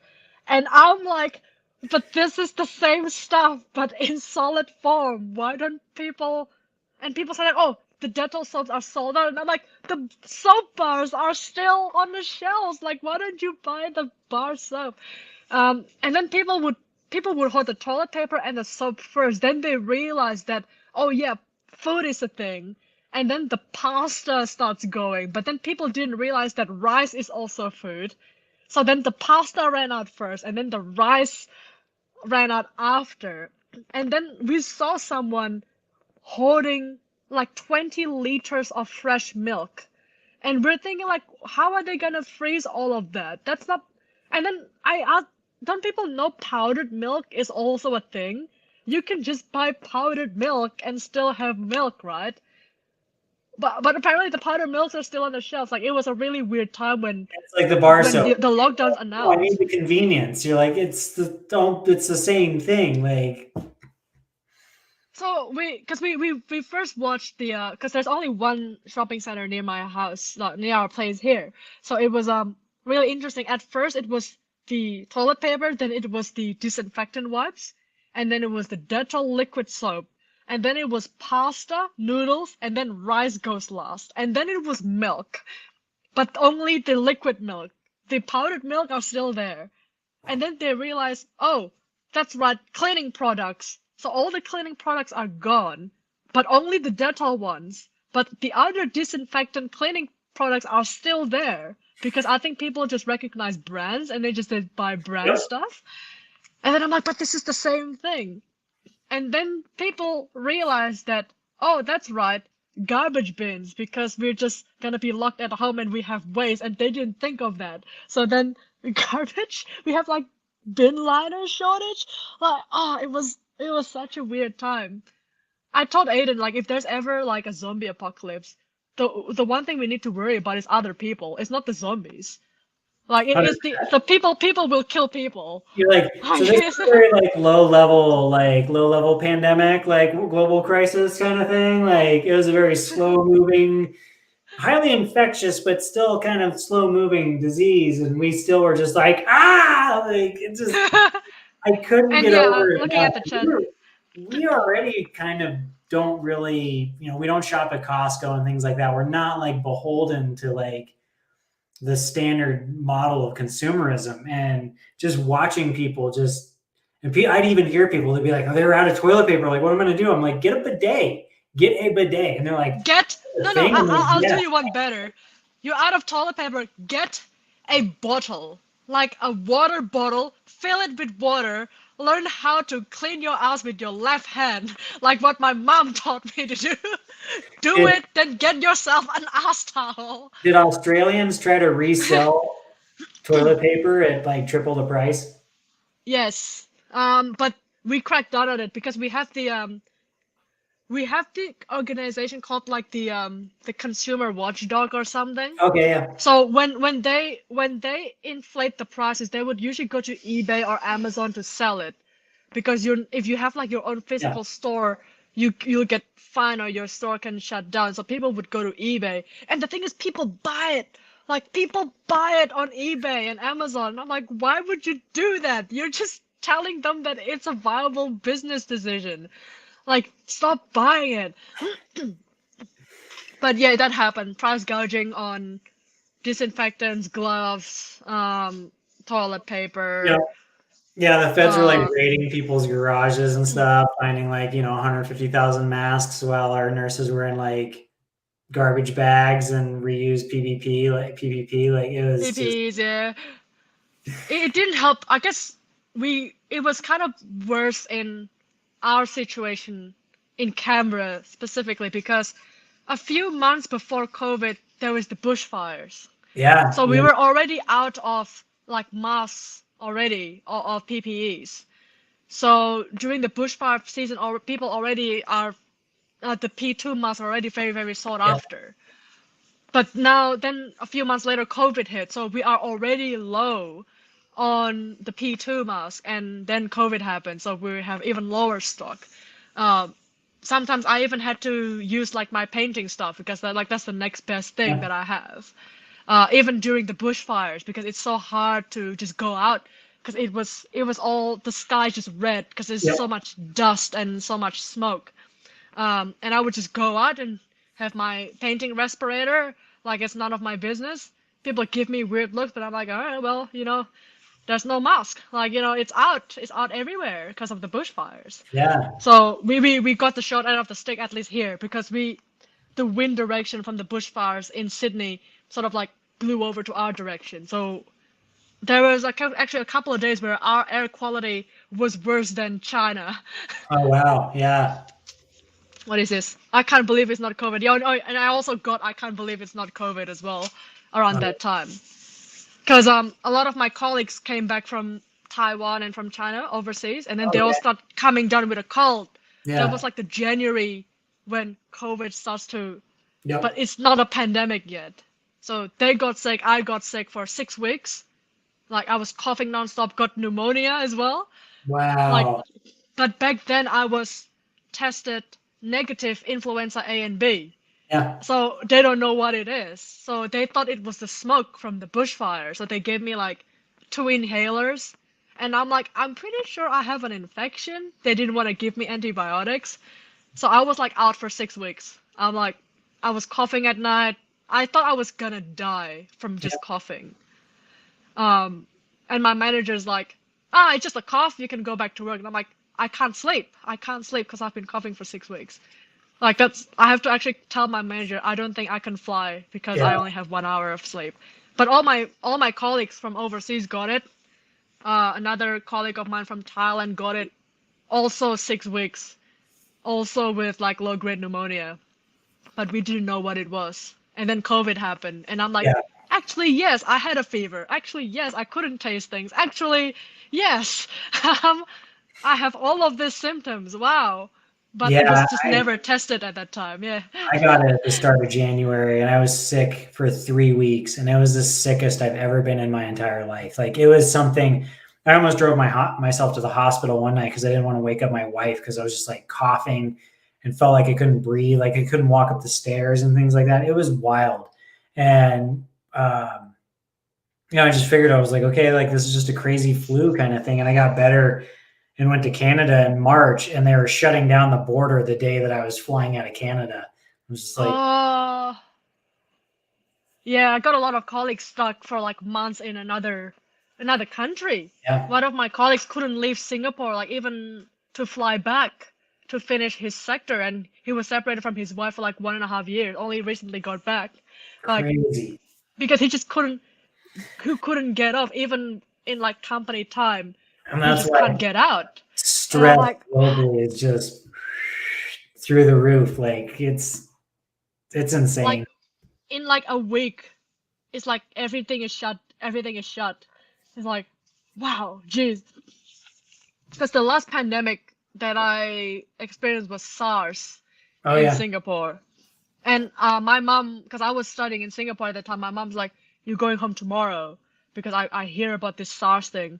And literally the day of my flight back to my hometown, Singapore locked down, and the apartment complex that I stayed, like they had like 100 fatalities because all the air conditioning systems are all connected. So if Oh one person yeah. got it, everyone got it. And Yep. because it's so dense, you can have two apartments like this close to each other. Like they kind of exchange like Yep. air filtration, or like they're just so close that if one complex got it, the others got it. And that was like my first pandemic kind of like experience, but it didn't, because it was very hard to catch, but if you catch it, it's really fatal. Yeah. There's really no like travel restrictions or anything. But Singapore was locked down. That was like my first lockdown Crazy. experience with SARS, yeah. But it never really reached Indonesia, thankfully. Or Yeah. even if it was very small, from what I can remember. Yeah, it would have been nice if they would have really locked down here, but that was never going to happen. It was a complete shit show here, and it really, I think really exacerbated already a fatigued and just kind of really burnt out population. So it's I've been really trying to track the statistics year by year for Mm. mental health for the Cerulean project, but just because I'm most really interested in how this is going to affect people, affect kids, things like that. Like I had friends who had some young kids who were like 6 and 12, and just the behavioral changes and personality changes they went It's through, huge. huge. My sister is a nurse. She's gonna quit soon because she's burned out as well. But she was in the COVID ward Oh, okay. for I think 6 months. So she every time people, because it's interesting because in Australia here people don't wear masks anymore Yeah, because it's a huge inconvenience for them. it's the With same the here. consensus. Yep. But in Indonesia, we still use masks in a public setting. And I find it really interesting because in Indonesia, businesses actually are proud to say that all their workforces are vaccinated, but it's not here. In here, you have like anti-vax rallies near my apartment almost every week and has been since the start of the lockdown. And my sister is like, she got COVID patients coming in unvaccinated and in ventilator, and they're begging her to give her the vaccine. Like, it's not even a joke anymore, because I thought, like, haha, it's a Reddit thing. But she told me every day, like, they still have these people come in. And then they would come out a cripple or Yep. so weak that they need a CPAP machine permanently or oxygen permanently. And then they're like, oh, maybe it's not just the flu anymore, you know? And she sort of felt like people now forgot that the nurses are still having to do the jobs in nursing. So all the restrictions have eased, but the number of cases increased and the number of hospitalization increased, which is what's happening now. Yep. Even though people are not dying, people still need to go to hospital, and that really causes the nurse to burn out. Like my sister just about had a mental burnout like last month because she's like, all these people keep coming in and they're coughing over everyone, and even though they're coughing, they're not wearing a mask, and then everyone in the ED gets it, and then you know, if the staff gets it, then she has to take double shifts, Yeah. and then like one more person gets it, and then she have to do 3 persons job, 15 patients for one nurse. It's insane. And she felt like people now, they just don't care because they're like, oh, restrictions eased, but they don't see the real damage is done in the health sector. Well, And and now that's more nurses are quitting, yeah, it causes you a know. healthcare crisis where it just hollows out all the professionals because they're just burnt out. They don't want to do it anymore. Yeah, and she's leaving too. She's moving to a better job next month. And Yep. see, that's just the cycle continues because she felt like she's not appreciated. Yep. And all these people, and she felt like even the community doesn't care anymore because now restrictions are easing, people can do whatever they want. but they don't realize people still go to hospital. They Yep. still get hospitalized, and people are still not getting vaccinated. Yeah, So it's the same here. Still buying horse dewormer and things like that. Like there's all sorts of wild stuff. It's crazy. So yeah, I just try to my wife's high risk, so we just really isolate and don't really do much. And moving definitely, caused us to not deal with people for a long time. But yeah, we're more introverts, so for the most part, we're kind of good. We like to get outside and be isolated, but also just stay home and be isolated away from it because people just don't take it serious, and it's still definitely hospitalizing people. And this isn't our first pandemic, and it's not going to be our last. So I think really just focusing, for me, it's been focusing a lot on figuring out a system for me to stay mentally healthy during these times. And it's very hard because it's very hard to avoid kind of bad news as well. That's what Oh, like yeah. I got a lot of like DMs, like my phone's like everywhere I see it's just like it's just some shit going down, like war or inflation or something. Like how it's like, oh, how do you always so giggly? And I'm like, dude, I'm not giggly, but it's people cope in different ways, right? And Yep. to me, it's just like I guess modeling as well kind of takes you out of it, and it's like I have to focus and make sure this eye decal is not slanted, otherwise I'm gonna kill myself, kind of thing. Like you have to, because it brings modeling is also grounding, and Yeah. that's what I remind people. Is like when you make Gunpla, it's grounding, and I don't even have to frame it like that because you automatically do it. You look at the instruction manual, you cut things, you sand, you curse, because like everything is so small, but that's enough sometimes. You're just like, take this away. Maybe move to your like work table, and that's already removing yourself. Like I'm not in my work table, I'm in my modeling table, and sometimes that's enough for people. And I told them like, look, there may be more bad news, but that's I guess the price to pay for being so connected. And we have like social media now. Back then as well in the 90s, there's a lot of bad things that happened. And stuff like that. And, we're able to send information so much easier. And, it's also a lot of variable ratio that we do where the brain gets a dopamine kick out of that bad news, that jarring headline, whatever it is. Like the brain's like variable ratio. I got to go back for more. And so it's really like, That's finding true. model making or exercise or painting or playing music or whatever it is, these things that can get us out of those loops and make sure that we can start producing more positive and constructive dopamine triggers for our brain. So when we're struggling in a time when shit is depressing as it is and going to be for, the foreseeable future right now, because there's a lot of things that got to get worked out. Like, we have to just figure out how do we manage this, how do we weather this, and we weather it through a community, we weather it through our hobbies, stuff like that. Because you talk about being grounding with model making, you can achieve flow, the state of flow in model making, that's incredibly healthy and beneficial to depression and anxiety and sense of being, things like that, like passes time, stuff like that. So It was actually interesting because a lot of my followers know I've been playing Death Stranding a lot. yeah, Over the past few weeks. 100% of the game, love it. It's really interesting looking at the lore. It's because apparently something happened and people are isolated. I'm trying to keep this spoiler free for those who hasn't played it. It's a great game. You should play it. The narrative is great. So society has been isolated and people live in silos because they can't go out because something is happening. So it's kind of like the pandemic. But the thing is, people then forget how to communicate with each other. So apparently there's a regression in like the society because people have become scared of other people because they're so isolated.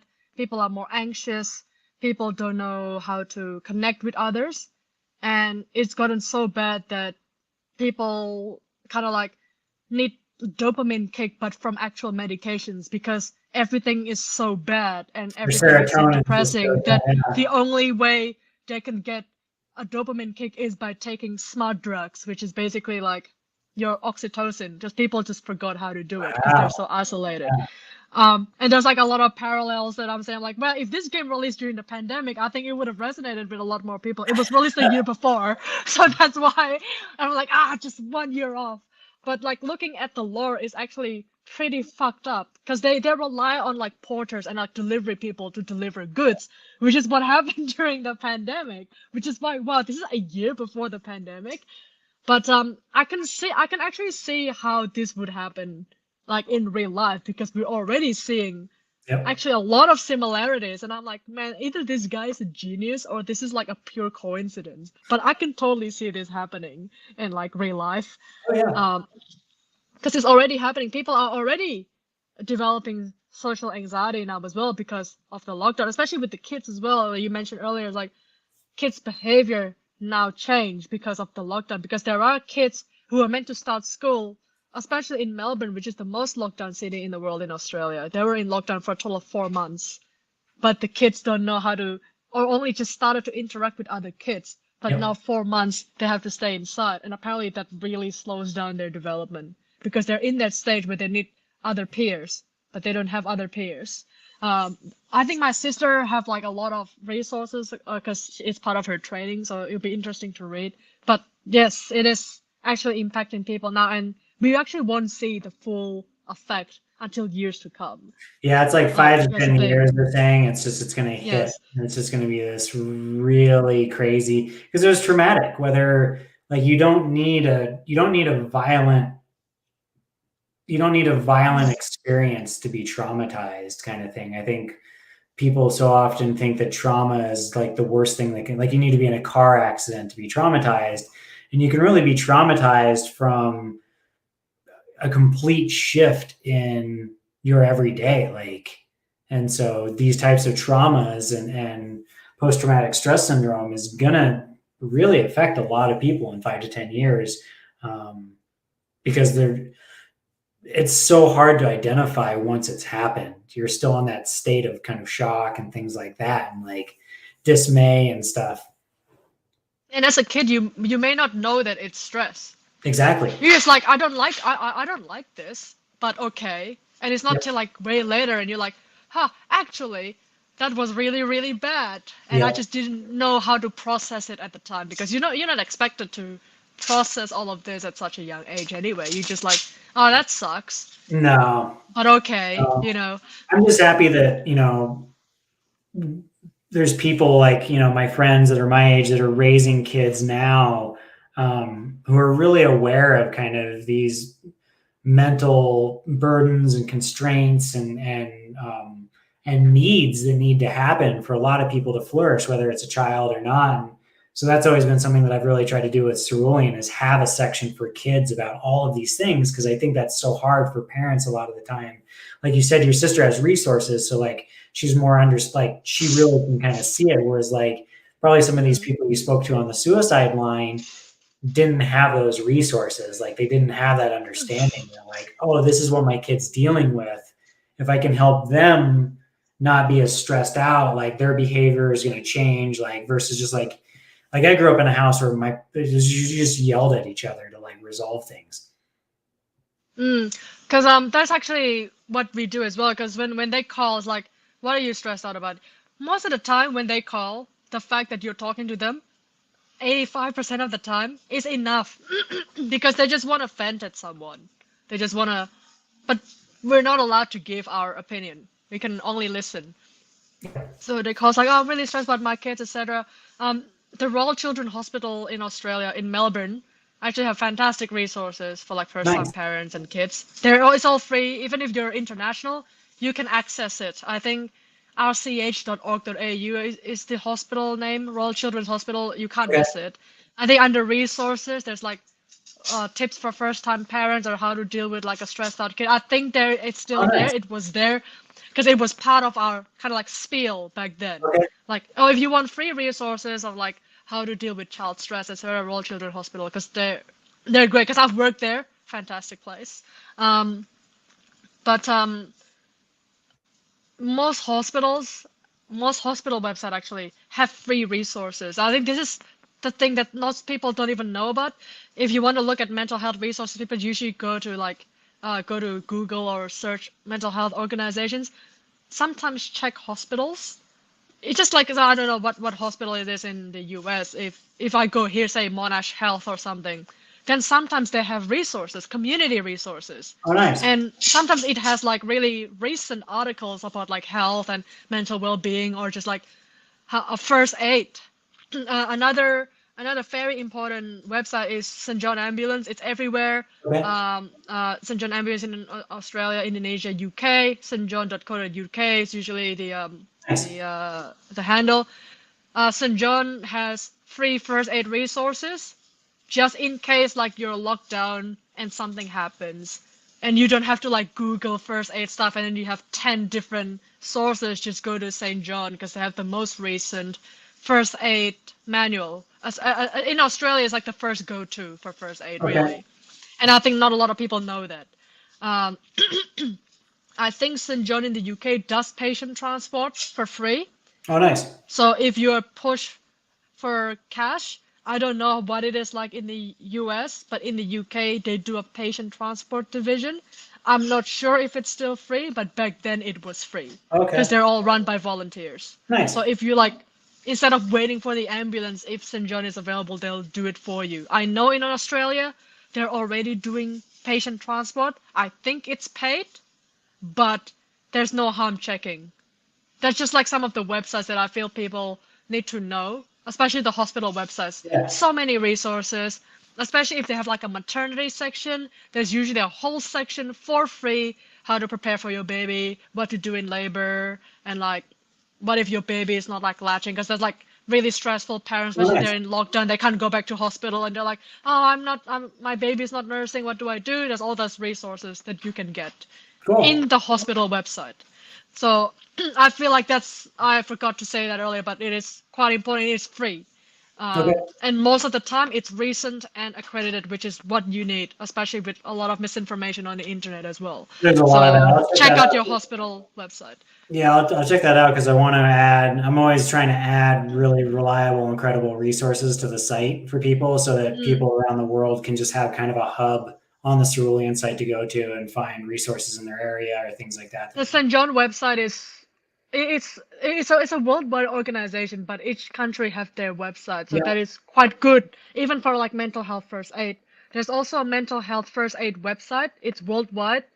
You can get yourself trained up to become a mental health, kind of like a first aider, mental health first aider, because it's very different than being just a normal first aider. Yeah.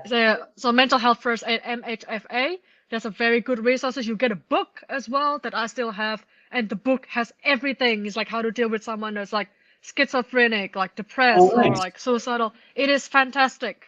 And you need to be reaccredited every 4 years, so mine is probably coming up, but you get the book as well sent to you. That's wonderful. It is great. It is worth the money. And very, very insightful. So if you want to add some resources, the mental health first aid website, very, very, very good. Cool. Actually, anything mental health related, probably add that to the list too. That's fantastic. Fantastic. Yeah, definitely. And anyone can be a mental health first aider. You just have to do the 2-day full-time course. Usually it's over a weekend. Then you do an assessment. Then you get a certificate. Then you get a book sent to you, which is your manual. Awesome. That's fantastic. Yeah, I'll definitely post about that because I think that's really awesome. Because I think too, for a lot of people, it's really difficult. Like, what do they say to a friend or a loved one who's struggling? Like, how do they cope with it? Like, and it's a process too. You know, like it's going to be a roller coaster. It's going to be and like also understanding being able to care for themselves and all of those things. So that's all really good information. It's hard as well because if the person struggling is like your friend and you really care about the friend, it's easy to get yourself carried away as well and kind of go on a roller coaster with them. So that's when I guess that's why you need, I guess, boundaries, but not like shutting them off. You need to know like when to disengage and stop for the time being. Yeah. But that's usually something. Yeah, I usually like to try and think about it or tell people like just consider yourself as part of the equation. Like you want to help this person, but you also have to consider yourself and what you yourself need in order to help this person. Like, do you need breaks? Like, do you need to be able to like only talk to them in the morning? Things like that. Just making sure that you're able to manage that extra stress of trying to help them navigate a really stressful situation. So, well, it's been awesome talking to you. We're coming up on 2 hours. The time flies. Do you have any questions? Do you have any questions? Any impromptu questions? Impromptu questions? No, not really. I mean, I'm really excited to see what this commission is going to turn out like. I've been following that, so. It's just a darker orange he wanted, so it's more like a dusty orange. Oh, nice. It's just a repaint to the inspection colors in Gunpla, which is just orange and red, and I'm like, perfect. I can also use it for this room, and he's gonna buy the book as well to see it. I'm like, awesome. oh, there you go. It's like even more awareness, and I'm like, oh, even better that he agreed to the color. That's all I can ask for, is that there just gets awareness out there, that people get this information into their hands, because again, it might really help somebody. I gave a book to my neighbor across the street. He's this old, former cop kind of cowboy person, and he comes up to me and he's just like, he's doing a scale model railroad. So I was like, oh, this guy will be into models. And also, again, like, here's some information on mental health, like, that can maybe help you, because clearly he was struggling with things. And he came up to me and he was just like, the PTSD section really, really helped me. I didn't know that I needed that kind of thing. And thank you. And it was just like, you're welcome. Like, I'm glad that this helped. And it's just, again, I think it's hard, especially in this country and stuff. There's just a stigma around it and things like that, especially for men. And I'm sure in Australia, and it's kind of a worldwide thing. And culturally, in Australia is a bit better. Huh?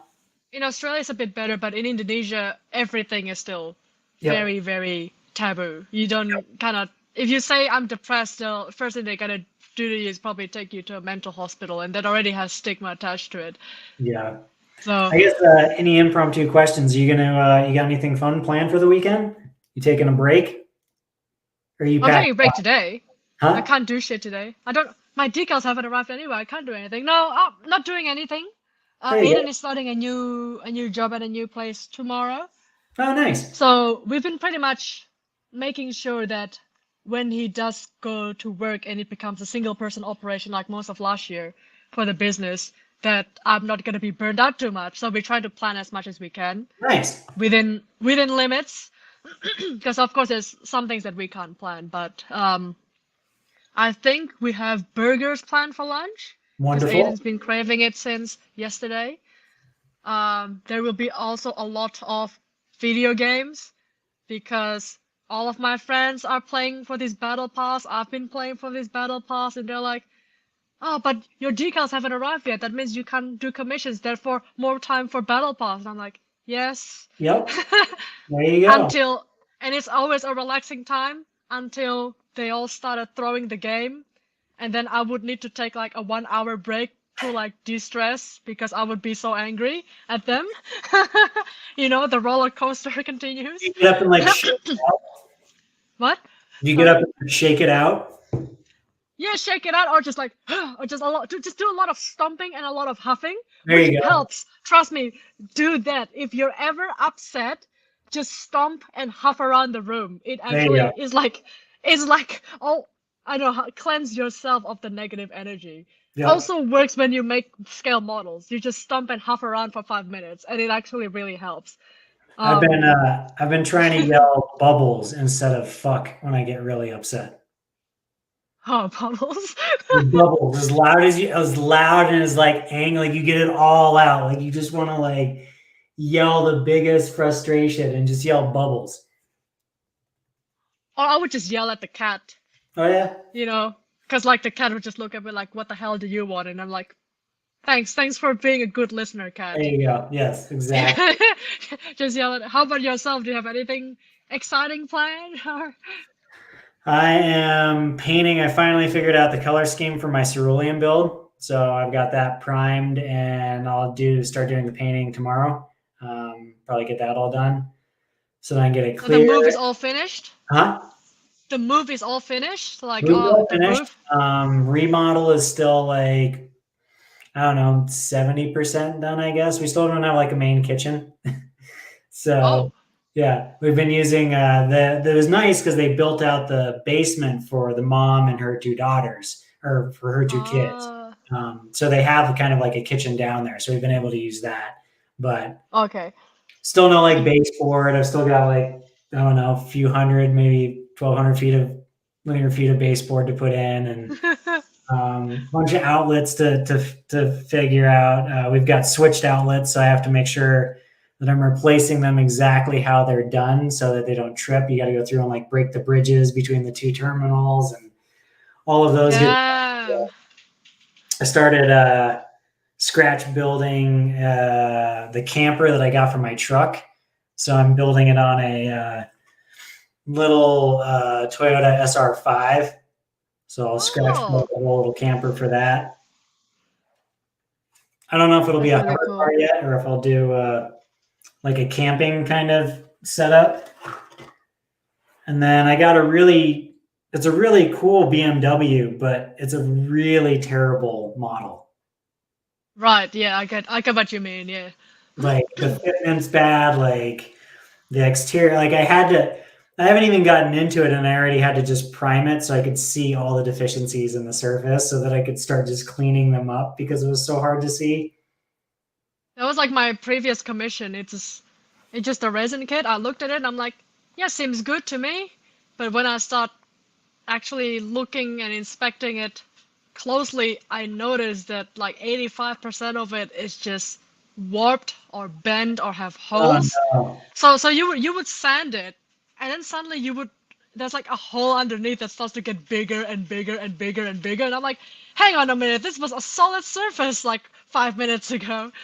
So I asked my client, like, is this a recast or is this an original kit? And he vouched that it was original until spoiler alert, it was a recast. He didn't tell me, and I'm didn't tell you?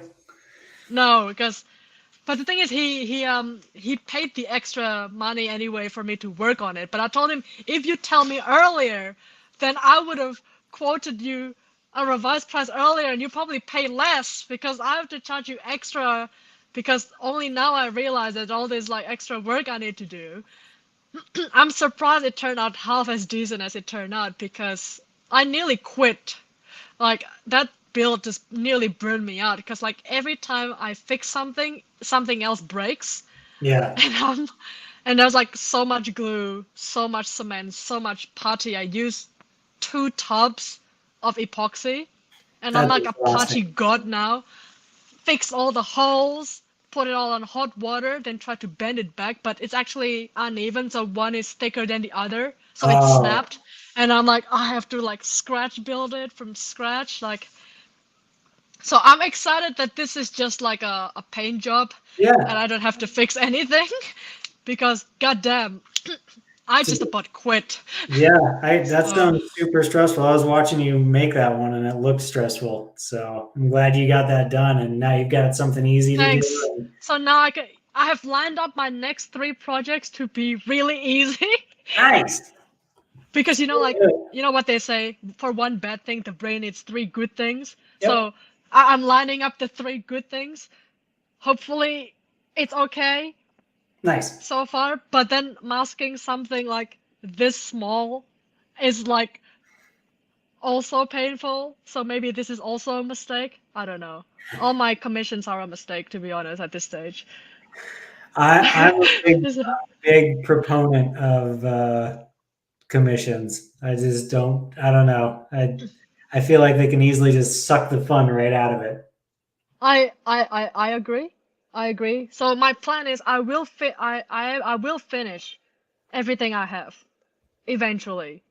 And then I will do a last hurrah for my last commission. And then I'm like, that's it. I'm retired. I will just sell what I make. There you go. That sounds better. Like, make what you want to make and sell it. That's my plan. I already have an exit plan. I like it. Well, Winz, thank you so much for your time tonight. It's been really awesome talking to you. This has been a No, thank you for having me. Yeah. That's good. Hope people find it helpful. Just don't be scared to dial 911 or whatever your respective country's emergency code is. Check out the mental health first aid website. It is awesome. They have a book. Get that book sent. It has everything you need for all diseases or mental health issues. You can get yourself trained up. It is free. It's actually really good on your resume as well. You can actually put that on your work resume and say you are mental health first aid accredited, because then maybe in some workplaces you can get like a little first aider bonus every week in your paycheck. Nice. Because if they need you, they can call you for other colleagues. So that is a pro tip from me. Nice. Even in aviation, they use it and they'd be like, I'm a mental health first aider. I also have a first aid certificate. Do I get a first aid allowance? And they will pay for the renewal. Nice. So please do that. Yeah. That is actually a really good way for your own personal and professional development. And if the workplace is gonna pay to get it renewed, why not? You'll help the colleagues on your workplace. You get a little bit of bonus, maybe like $10 a week. That's like what, 3 coffees? That's fine. And they'll pay for your renewal. I'll take it. So, anything the company will cover. Well, I guess I cover it myself. But yeah, if you can get your company to cover it, might as well. Yeah, just do it. Talk to your manager. They'll probably say no, so don't bother. But just do it yourself and then talk to HR about it. Nice. So, because some managers I know it's like, oh, it's not really needed. Why should I pay for you to be a mental health first aider? And I'm like, okay, well then I do it myself. Probably a good month to approach your employer too about it. Yeah, because it's a mental health week. Why not, right? Awesome. Well, enjoy. Have a wonderful burgers and video playing. That'd be great. Yeah. Thank you again. No worries. No, it's been really fun. Yeah. Thanks for the chats as well, because I know I've been sort of like going between like the chat and the main window. I appreciate people sticking by. Hopefully you learned a thing or two. Thank you guys. Yep. Awesome. No worries. Have fun for the rest of the Cerulean. Hope it goes well for you. And I'm looking forward to the book when they all arrive, obviously. It's going to be really cool. It'll be fun. Will it be landscape again or portrait this time? Landscape. The orientation, landscape again. Yep. I'll keep it landscape. It's good for like laying it out and then keeping the photos big and stuff like that. Cool. Yeah. Awesome. Looking forward to it. Cool. It'll be my second book. I like it. Yay. Well, have a great day. All right, you too. Thank you. Bye. Well, thank you, everybody. We're going to jump off now. Thanks for sticking around. It was super awesome having you guys all here. And yeah, please check out the rest of the videos if you want to see last year's talks or any of the kind of hangout sessions from this year.